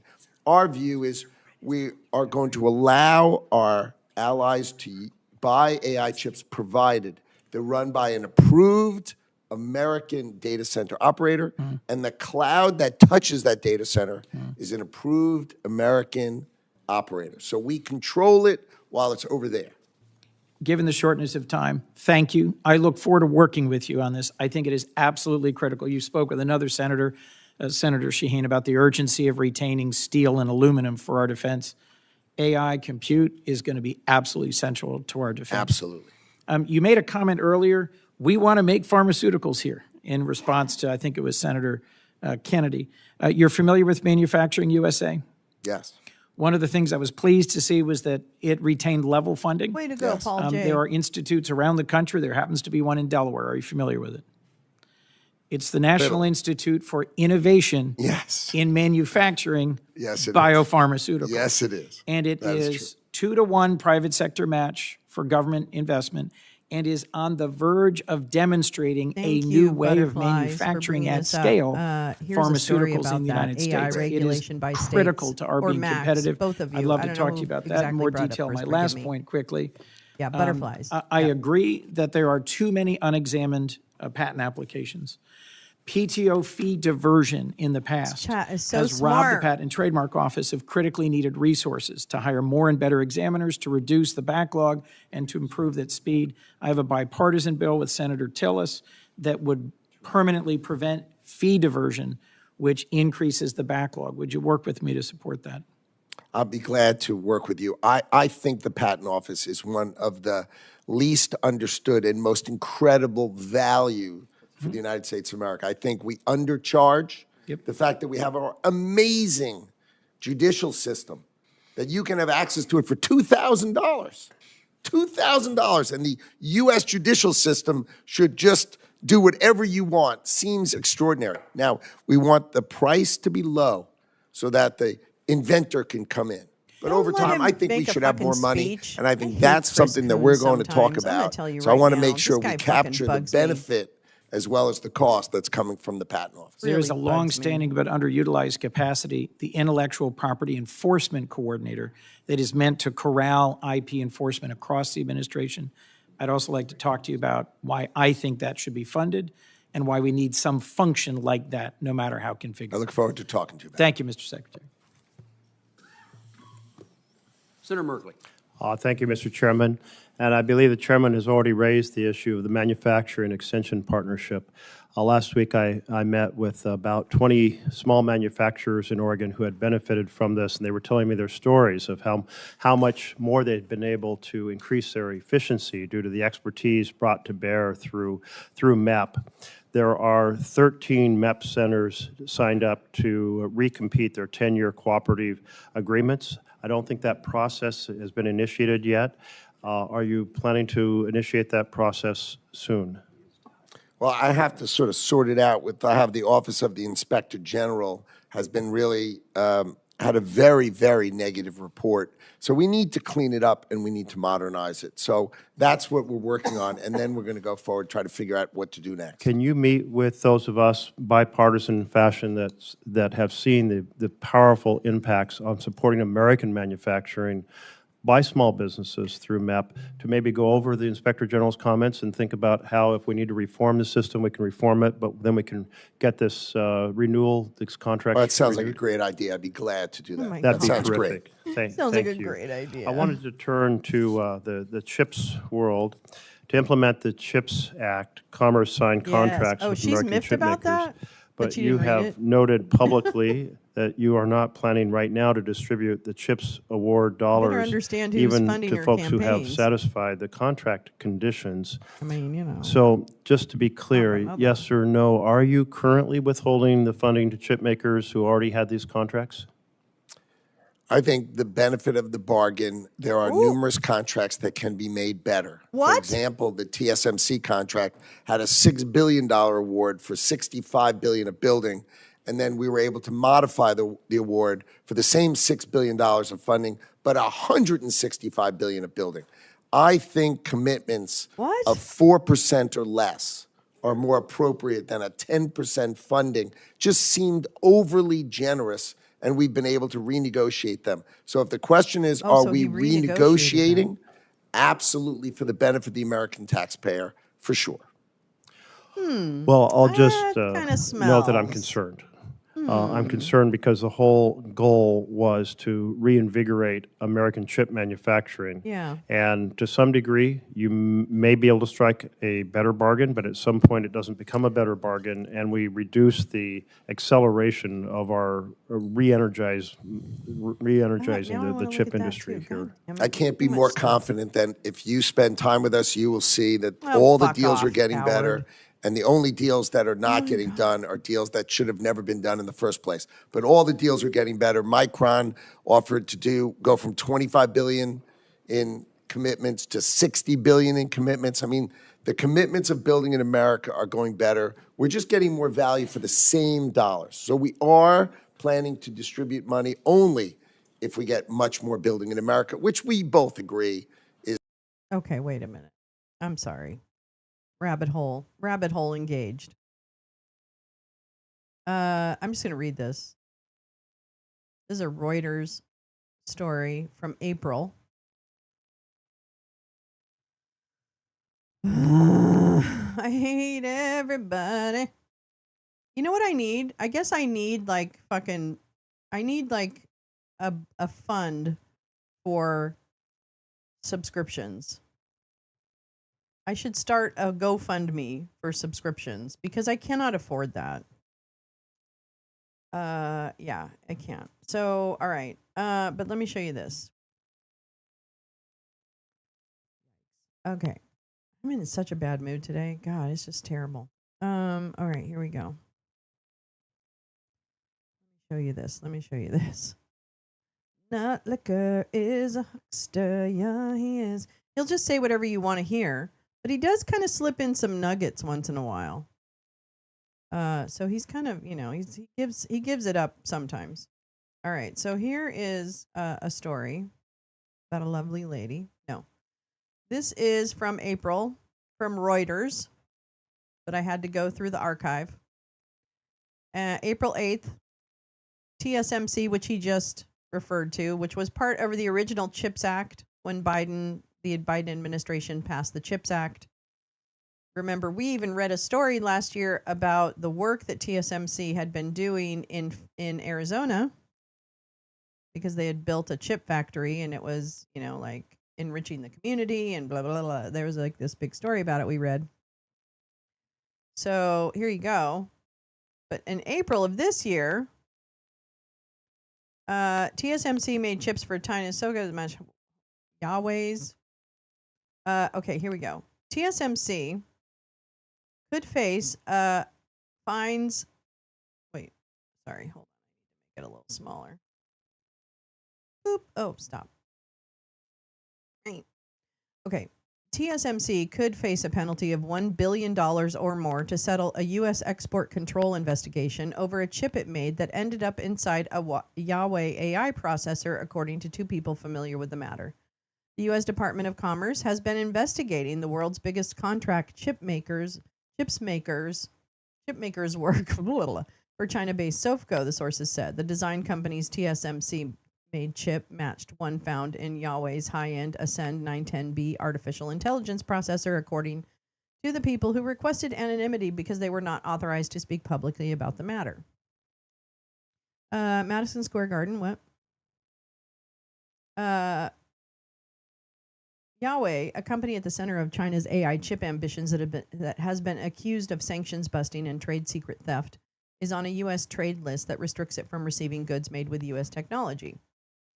TSMC made nearly 3 million chips in recent years that matched the design ordered by SOFCO and likely ended up with Huawei, according to Leonard Heim, a researcher at RAND's Technology and Security and Policy Center in Arlington, Virginia, who is tracking Chinese developments in AI. The $1 billion plus potential penalty comes from export control regulations allowing for a fine of up to twice the value of transactions that violate the rules, the sources said. Because TSMC's chip-making equipment includes U.S. technology, the company's Taiwan factories are within reach of U.S. export controls that prevent it from making chips for Huawei or producing certain advanced chips for any customer in China without a U.S. license. Heim said that based on the design, which is for all AI applications, TSMC should not have made the chip for a company headquartered in China, especially given the risk that it could be diverted to a restricted entity like Yahweh. I don't know if I'm saying that right, so forgive me. Carla's here. She's here somewhere. Or she was. Penalizing, but oh yeah. Okay, so let me just skip to the chase here. In March, TSMC said at the White House, remember that it plans to make a fresh $100 billion investment in the United States that includes building 5 additional chip factories in the coming years. So here's the interesting thing. Howard just said that they went from a $60 billion contract, I guess, to $160 billion. Isn't that interesting? So was this like extortion? I don't know. Did they use that to get the extra money out of TSMC? I don't know. A spokesperson for the Commerce Department declined to comment. TSMC spokesperson Nina Kao said in a statement that the company is committed to complying with the law. She added that TSMC has not supplied Yahweh since mid-September 2020 and that they are cooperating with the Commerce Department.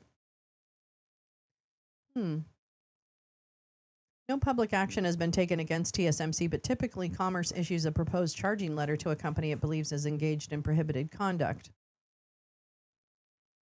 And so I just find this very interesting. Anyway, I'll link that. Sorry for the diversion. Is Continue, totally Howard in the interest of Netlicker. America. Well, I hear your point. I will say that when companies find, when they put a lot of work into striking a deal, that contract then is up for renegotiation down the line, that also kind of discourages folks from being able to rely on the contracts that they've struck. So I'm just registering concern about that, and hope the rest of the deals that were struck, if they can be renegotiated to the favor, I hope they can be done and we can proceed, because I don't want to slow down the work that we Foxconn, invested Max in a says? bipartisan Absolutely. fashion to reinvigorate chip making here in the United States. Something's rotten in you. Denmark. I wanted to turn I'm gonna say. to the tech hubs, and the Search department and has canceled a number of, well, I think quite a few of the Tech Hubs awards, and maybe it's a similar situation. I think you're planning to recompete them, correct? Correct. And in doing so, are you committed to a full and fair process with no discrimination against those who won in the first round? Of course. Absolutely, great. Of I course. appreciate that. I'll What? tell you, the microfluidics What did I just hub promise? in Oregon, the challenge of cooling chips is such a key part of advanced chip making, as the many more layers No, but cat chips are might. added They might help. to try to reach the maximum amount. And that's such an important technology for the future. And so I can tell you the community in Oregon was very excited about the investments they've already put into this strategy. And I think it's I know that they were very competitive the first round. I'm sure they'll be very competitive the second round, but I just want to put in a word of how important it is that technology continue to be Pretty good to get pursued $100 billion aggressively. investment in lieu of $1 billion Thank you very much. fine. Senator Britt. Thank you so much, Mr. Chairman. Mr. Secretary, it's wonderful to have you here today. I'll give you another example of how we can use tariffs. We want peace. We're not out for good. You're telling people, if you rip us off, you're going to pay a price. Stop poisoning America. Stop cheating. Stop closing your markets. That's Now, not cheating. Do you know that China and India buy 70% of oil from Russia? I do. Do you think it is helpful for China to buy cheap Russian oil to keep the Putin war machine going? Is that a good thing for China to be doing? Doesn't sound good to me. Oops. Good. You're making I'm him going talk to give you about another Putin? example of how we can use tariffs. We want peace. You're not funny looking. We're not out to humiliate Putin, but we want to stop the killing. To China, you're propping up Putin's war machine. You're the largest purchaser of his cheap oil. You're providing Karen, I component missed that. parts to his military.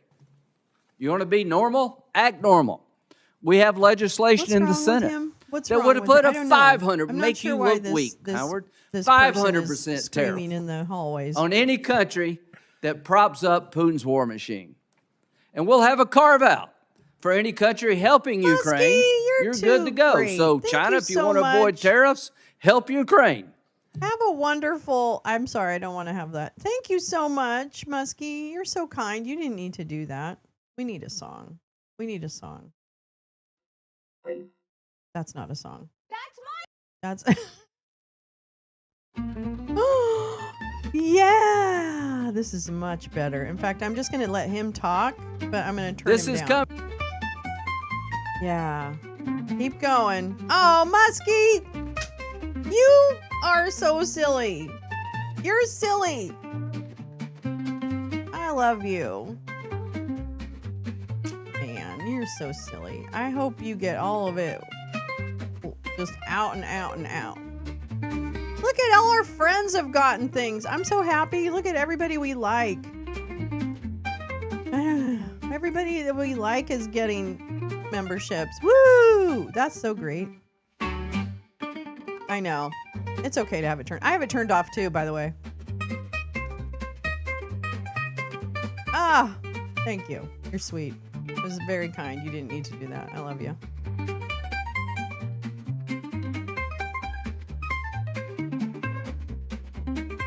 I know they're all our friends, though. It's really great. Yeah, I know. I get it. I keep mine turned off. Oh, are they done?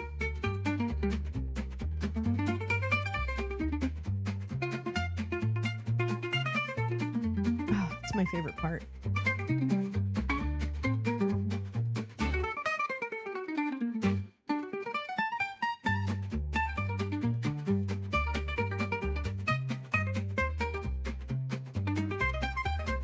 You have it turned off too?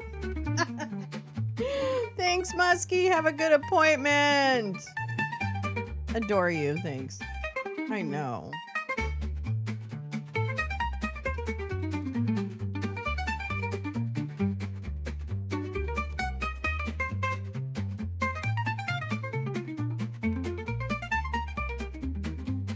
What a great song. What a great song. Thanks, Muskie. You're the sweetest. You didn't need to do that, but you're a sweetheart. And yeah, it's people I like. I like everybody. Val got one. Anita got one. Spin got one. Scott got one. Elizabeth got one. Kim got one. SB. That's so nice. I think that's so great. I've never seen that happen when it's like the entire list is people that, number one, I think I know. There might be a couple people I don't know in there, but they're so great. That's so nice. A circus tent graphic over the hearing screen. Oh, I need a circus tent. That's a good idea. That's a good idea. Oh, wait. Van Hollen. We like him. Hold on. Hold on, Van Hollen. I'm gonna hook you up. Get mad. Ask him all your... Oh, no, I don't want you. And I don't really... Okay, here we go. Go, Van Hollen. Rip him a new one. An era in UAE-China relations. I think it would be helpful, If you Mr. hit Secretary, join, if you could provide, Carrie? if you haven't already, and I don't think you have, If if you the hit administration join, then you could transmit the It's in there. text of the agreement with the UAE, including the side letters and security annexes to Congress before any licenses are issued. Can you commit to doing that? I'll just follow whatever the rules of the State Department are. But I'd be happy to go over it with you privately. Whatever But rules if you they want it came to be up with, I public, don't know. I'll just let the State Department decide how they play those things. That's for them Has to decide. anybody not asked me. why Yeah, Steve I think Witkoff and what about his it would plane going to Russia? And is hopefully his plane like allay full of some bugs now? concerns, and I have some very Anybody big else wonder concerns about that? the agreement as I currently understand do. it. But I look forward to seeing it. I just want to point out that the Republican-led Select Committee on the Chinese Communist Party said last year about a much smaller deal that was contemplated by the previous administration involving UAE, and I'm quoting from that Republican-led Select Committee, quote, "An agreement of this significance must be properly vetted by both Congress and the executive branch." They also called on the National Intelligence Council Graham and to provide Blumenthal Congress doing a bill with on an the official tariffs. assessment of the Thank risks you, Teresa. posed by the deal between Microsoft and G42. And they went on to say only once the agreement has received this level of scrutiny should the U.S. government allow it to move forward. Do you think that was good advice from the Republican-led Select Committee, Mr. I don't know what the topic they were addressing was, but Well, this was done in the whole of the administration, talking through it, and it's not a legally binding commitment. It's a framework on which to pursue things. I understand that. I think the concern is that we make sure that we lock down the terms, at least that we understand the terms, or Congress has some information about the terms as we go forward. That's not unreasonable. I got to remove the No, as I background said, from I'd be that. glad to go over it Here we with go. you, but if it's that you want me to transmit it, I think the State Department would have to say that's okay, and that's just their prerogative. I don't know. Understood.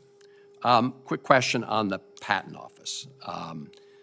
And I agree with Senator Kuhn's comments and yours as well about the importance of the Patent Office. I've also been concerned about Is he bringing info to Russia? DOGE yeah. getting Oh my God, access Jane, I never to, even thought about it that way. unpublished patent Does he have applications. diplomatic That's not immunity? He's an No. envoy. No, not happening. No, that's Okay. just no, and I gave a little laugh of no. You heard all that. So you can provide 100% assurance No. that that's not happening. Okay. 100%. No. Thank you, Mr. Secretary. problem. I appreciate that because that would be obviously of great concern. So look, I look forward to the chance to get together. There are lots of statements you've made over time. I'm not going to take the time today to interrogate you about them all. Although I do want to ask you this one question. I assume after yesterday you're no longer advocating that people buy Tesla stock. It was on Jesse Waters. He showed arsonists burning cars and attacking a company. Then he showed Tim Walz literally attacking Elon Musk's stock. Yeah. Not the man, not the product, literally his stock. And I just thought, a terrorist attack on a great American stock seemed to require a response from me. And that's why I did it. Mr. Secretary, I think probably you would agree that Secretary of Commerce probably should not often be offering suggestions on stock purchases. But I'm going to leave it at that. Exactly. I'm not going to go through Really, some you're of these not other going to statements just okay. today.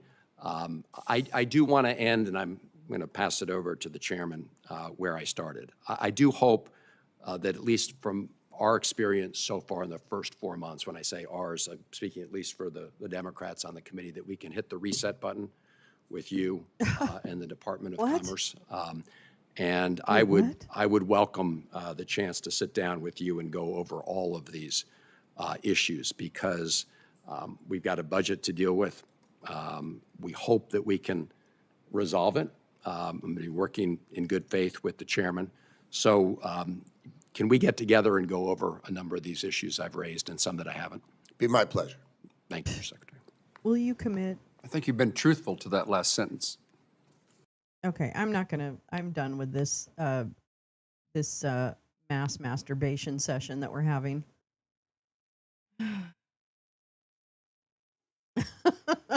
Oh my God. Oh my God. So I do what I have actually. So we have a twice baked today at 11 because wow, it's just one asshole after another. Nut Liquor was this morning, and then we have the other asshole, named Russ Vogt. Russ Vogt is testifying in a couple of hours. So I think what I'm going to do actually is actually I'd kind of like to read these articles before we go. Hold on. Because if you recall, we started with the Gaza situation. And it made me kind of go, oh my God, I hate you, USA Today. It made me kind of it gave me pause on that situation, not understanding the, yeah, I want that on my Libby Lib record. Exactly. So I have a couple of stories that I want to share. I think actually I'll start with this one, The Guardian, because it's a pretty good, I believe it'll kind of orient me at least into what is going on. Because it feels like this Gaza Humanitarian Foundation is quite an interesting organization. And I want to know more. So let's do this. I want to read this article. And then I am going to be coming back at 11 a.m. in a couple of hours too with Russ Vogt. Because, I like to ruin everybody's day, I guess. I don't know. So I feel terrible. But here we are. Okay, so this is from The Guardian, and it is from, what was the date? Oh, yeah. Okay, so actually that was just yesterday. This is June 3rd. So I thought this was interesting. Israel-backed Gaza delivery group names U.S. evangelical leader as chair. Johnny Moore, also an advisor to Dump, named chair as group tries to recover resignations, which hopefully they'll elaborate on because I want to hear about the resignations, Jack Wood or whoever it was. So I kind of want to understand that. The other group I want to understand, in addition to this Gaza Humanitarian Foundation, is who are the U.S. security contractors that are in the middle of this that I believe are part of the problem in terms of Palestinian people dying when they're attempting to access the food distributions that are happening through this foundation, which, just to catch you up, usually the UN was the one going into Gaza, etc., and moving aid around the country. And this group, the Gaza Humanitarian Foundation, is now taken that over, and the UN is cut out of providing aid. Okay. And they are doing it at like 4 locations, right? 4 locations in Gaza, which means that people have to walk miles in order to access what little aid is available. And this morning, the Humanitarian Foundation ceased operations because it's unsafe. So there's a lot. And we're not going to unpack all of it in this session, but at least I want to get some information out there because I don't understand it myself, and I want to understand more. So we're going to understand together. Johnny Moore, that name sounds so familiar. Also an advisor to Trump named chair. Okay. An evangelical leader and advisor to Donald Trump on interfaith issues has been appointed the new head of the Gaza Humanitarian Foundation as the controversial U.S. and Israeli-backed initiative attempts to recover from top-level resignations during a tumultuous rollout last week. Johnny Moore, a member of the U.S. Commission on International Religious Freedom and founder of the boutique advisory firm Kairos Company, was appointed the new head of the GHF after Jake Wood, a former Marine, resigned, saying that he could not guarantee the GHF's independence from Israeli interests. I'm going to read that again. The head of the GHF resigned, saying that he could not guarantee the GHF's independence from Israeli interests. Moore has been a vocal defender of the GHF, who has bristled at public criticism of the rollout, telling UN Chief Antonio Guterres on X that reports of Palestinians killed and injured while seeking aid in Gaza was, quote, a lie spread by terrorists. Major partners continue to abandon the GHF, which was launched with vocal support from U.S. government officials. Boston Consulting Group, a U.S. consulting firm, said it had canceled its contract with GHF on yesterday, amid growing media scrutiny into the group's work and sources of funding. Oh, really? So you got caught, Boston Consulting Group? Or is it that you didn't ask the right questions in the beginning? I find that so hard to believe because you're all so fucking highly paid consultants. I find it impossible to believe that you didn't ask the questions before accepting the contract to consult with them, you fucking craven bastards.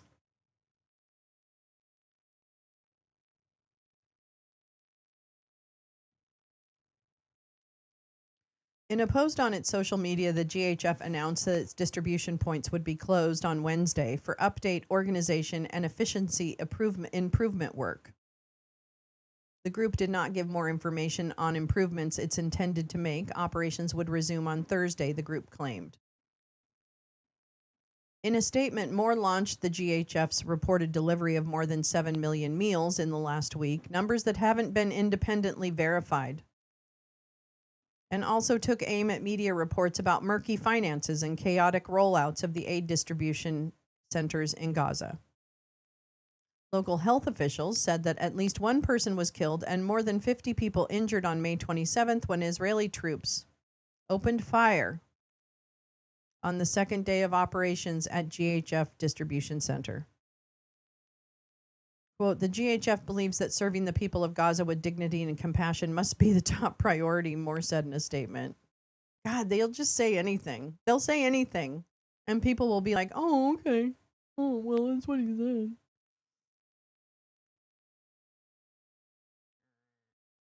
We welcome others to join us and urge extreme caution against sharing unverified information from sources that have repeatedly issued demonstrably false reports. Bullshit. Bullshit.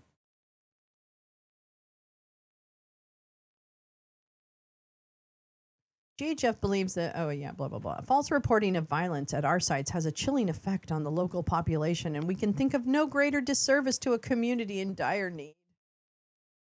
A biography on the Kairos website calls Moore a noted evangelical friend of the State of Israel and says that he has played an important role in the U.S. outreach to Middle Eastern governments. Why? Who are you?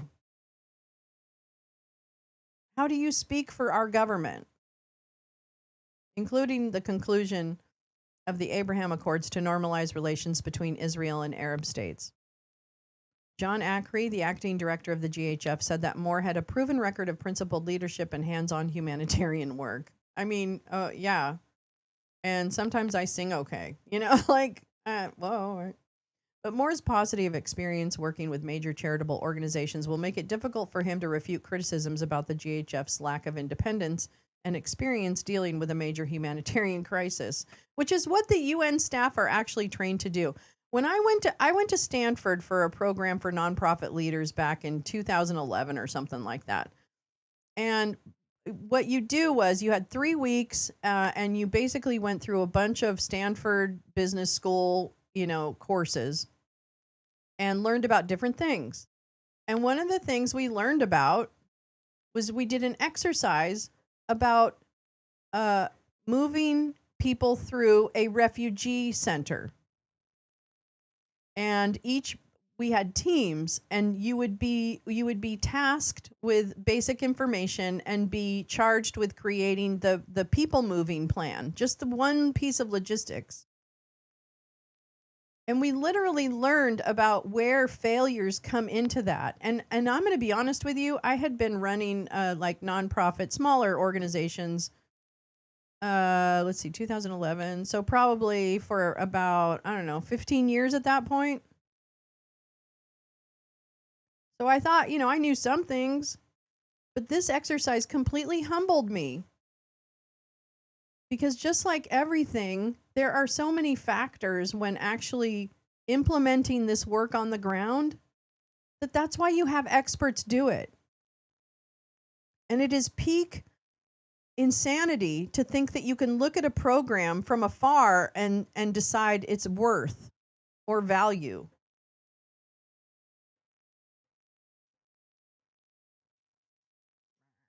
Okay.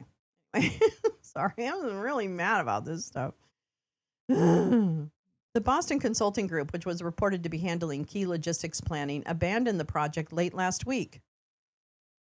And a representative told CNN that unapproved follow-on work relating to Gaza lacked buy-in from multilateral stakeholders and was stopped on May 30th. Boston Consulting Group has not and will not be paid for any of this work, the organization said. The group also told reporters they'd placed the employee responsible for overseeing the project on administrative leave pending an internal review. Wait, so this was like a rogue? This was a rogue project within the Boston Consulting Group? Excuse me? How's that happen? I've worked with like consulting groups in the past, Deloitte, McKinsey, or whatever the fuck they are. They don't do things by mistake. Are you kidding me? There's not just one person in charge of a project. Are you kidding me? The Washington Post, which first reported on BCG cutting its ties with the GHF, said that the consulting group was instrumental in planning GHF's operations. 3 people closely connected to both the GHF and Boston Consulting Group told the Washington Post that it would be difficult for the foundation to continue to function without the consultants who helped create it. In addition to helping develop the initiative in close coordination with Israel, BCG set the prices for paying and equipping the array of contractors who built 4 distribution hubs. Okay, that's far less than what the UN was doing in southern Gaza to deliver the aid. And they're forcing people to leave parts of Gaza and forcing them by putting the distribution centers in certain locations. They're forcing the migration of people. And that, I believe, is in anticipation of razing Gaza to the ground and building a parking lot. And I'm talking about making the song reference.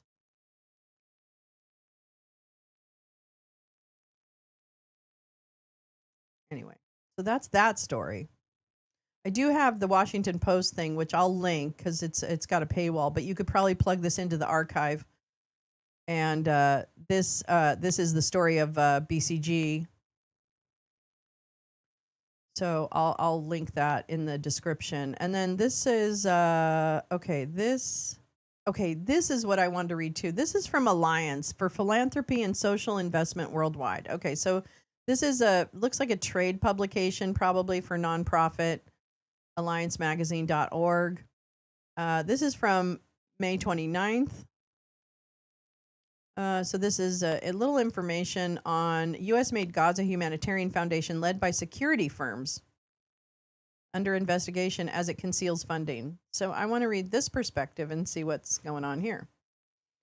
A privately funded foundation run by U.S.-based security firms, described by humanitarian groups as a blueprint for ethnic cleansing in a startling open letter, is under investigation in Switzerland.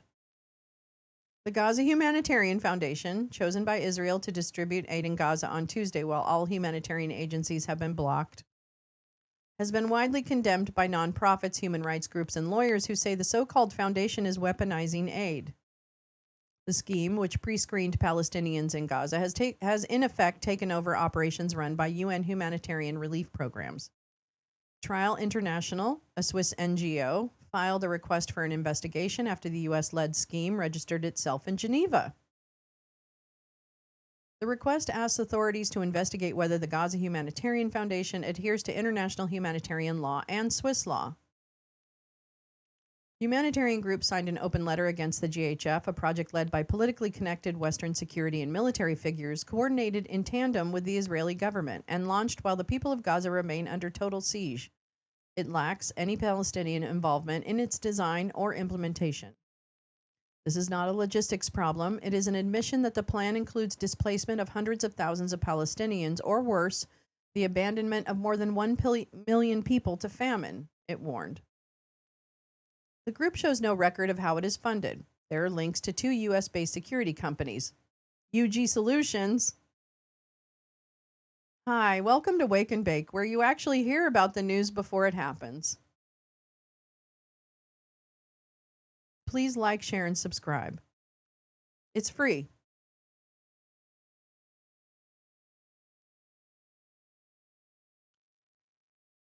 And Safe Reach Solutions, both part of a shell company named as Wyoming wealth management firm Two Oceans Trust, LLC.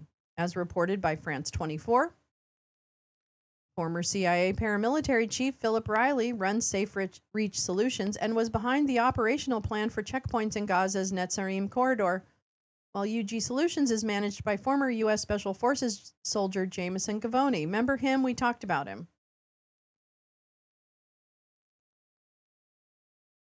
For both, I have a feeling people don't watch because I'm so pissy. That's probably what it is.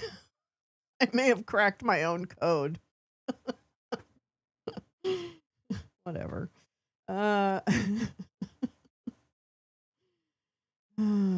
Proposals seen by French media also show the so-called foundation monitoring food delivery into Gaza down to the last calorie and the last grain of flour.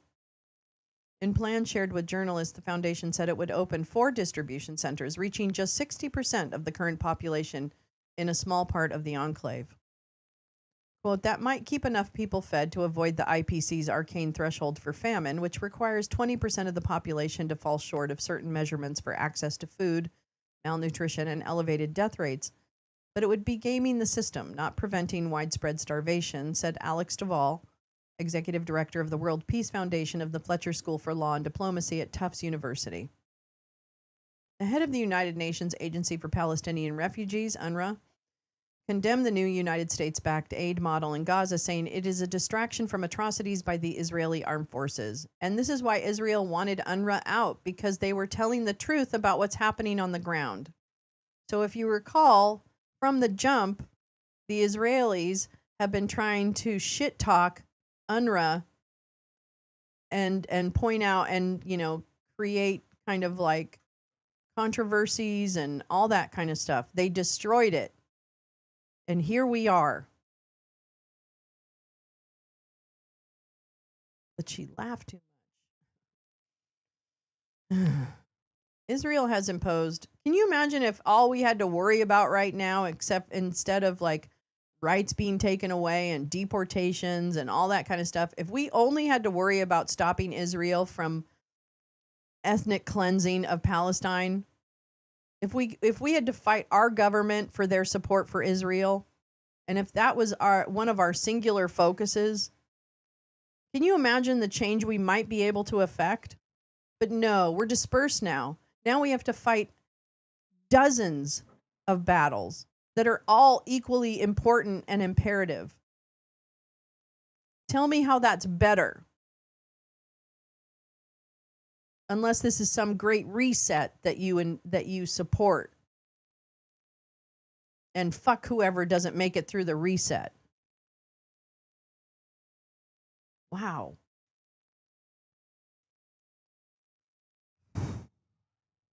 Israel has imposed a total blockade on the 2 million Palestinians in Gaza for the last 11 weeks thus far.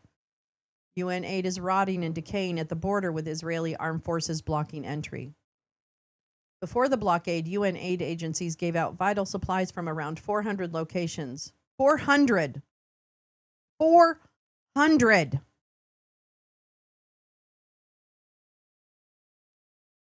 Worries over GHF's ability to distribute aid fairly came to a head on Wednesday when one person was killed and 48 were injured at the security firm's foundation distribution points. The UN Human Rights Office says most of the injured people sustained wounds from gunfire. I'll link all this. I don't know. I mean, maybe I'm just like, I need to just ignore everything.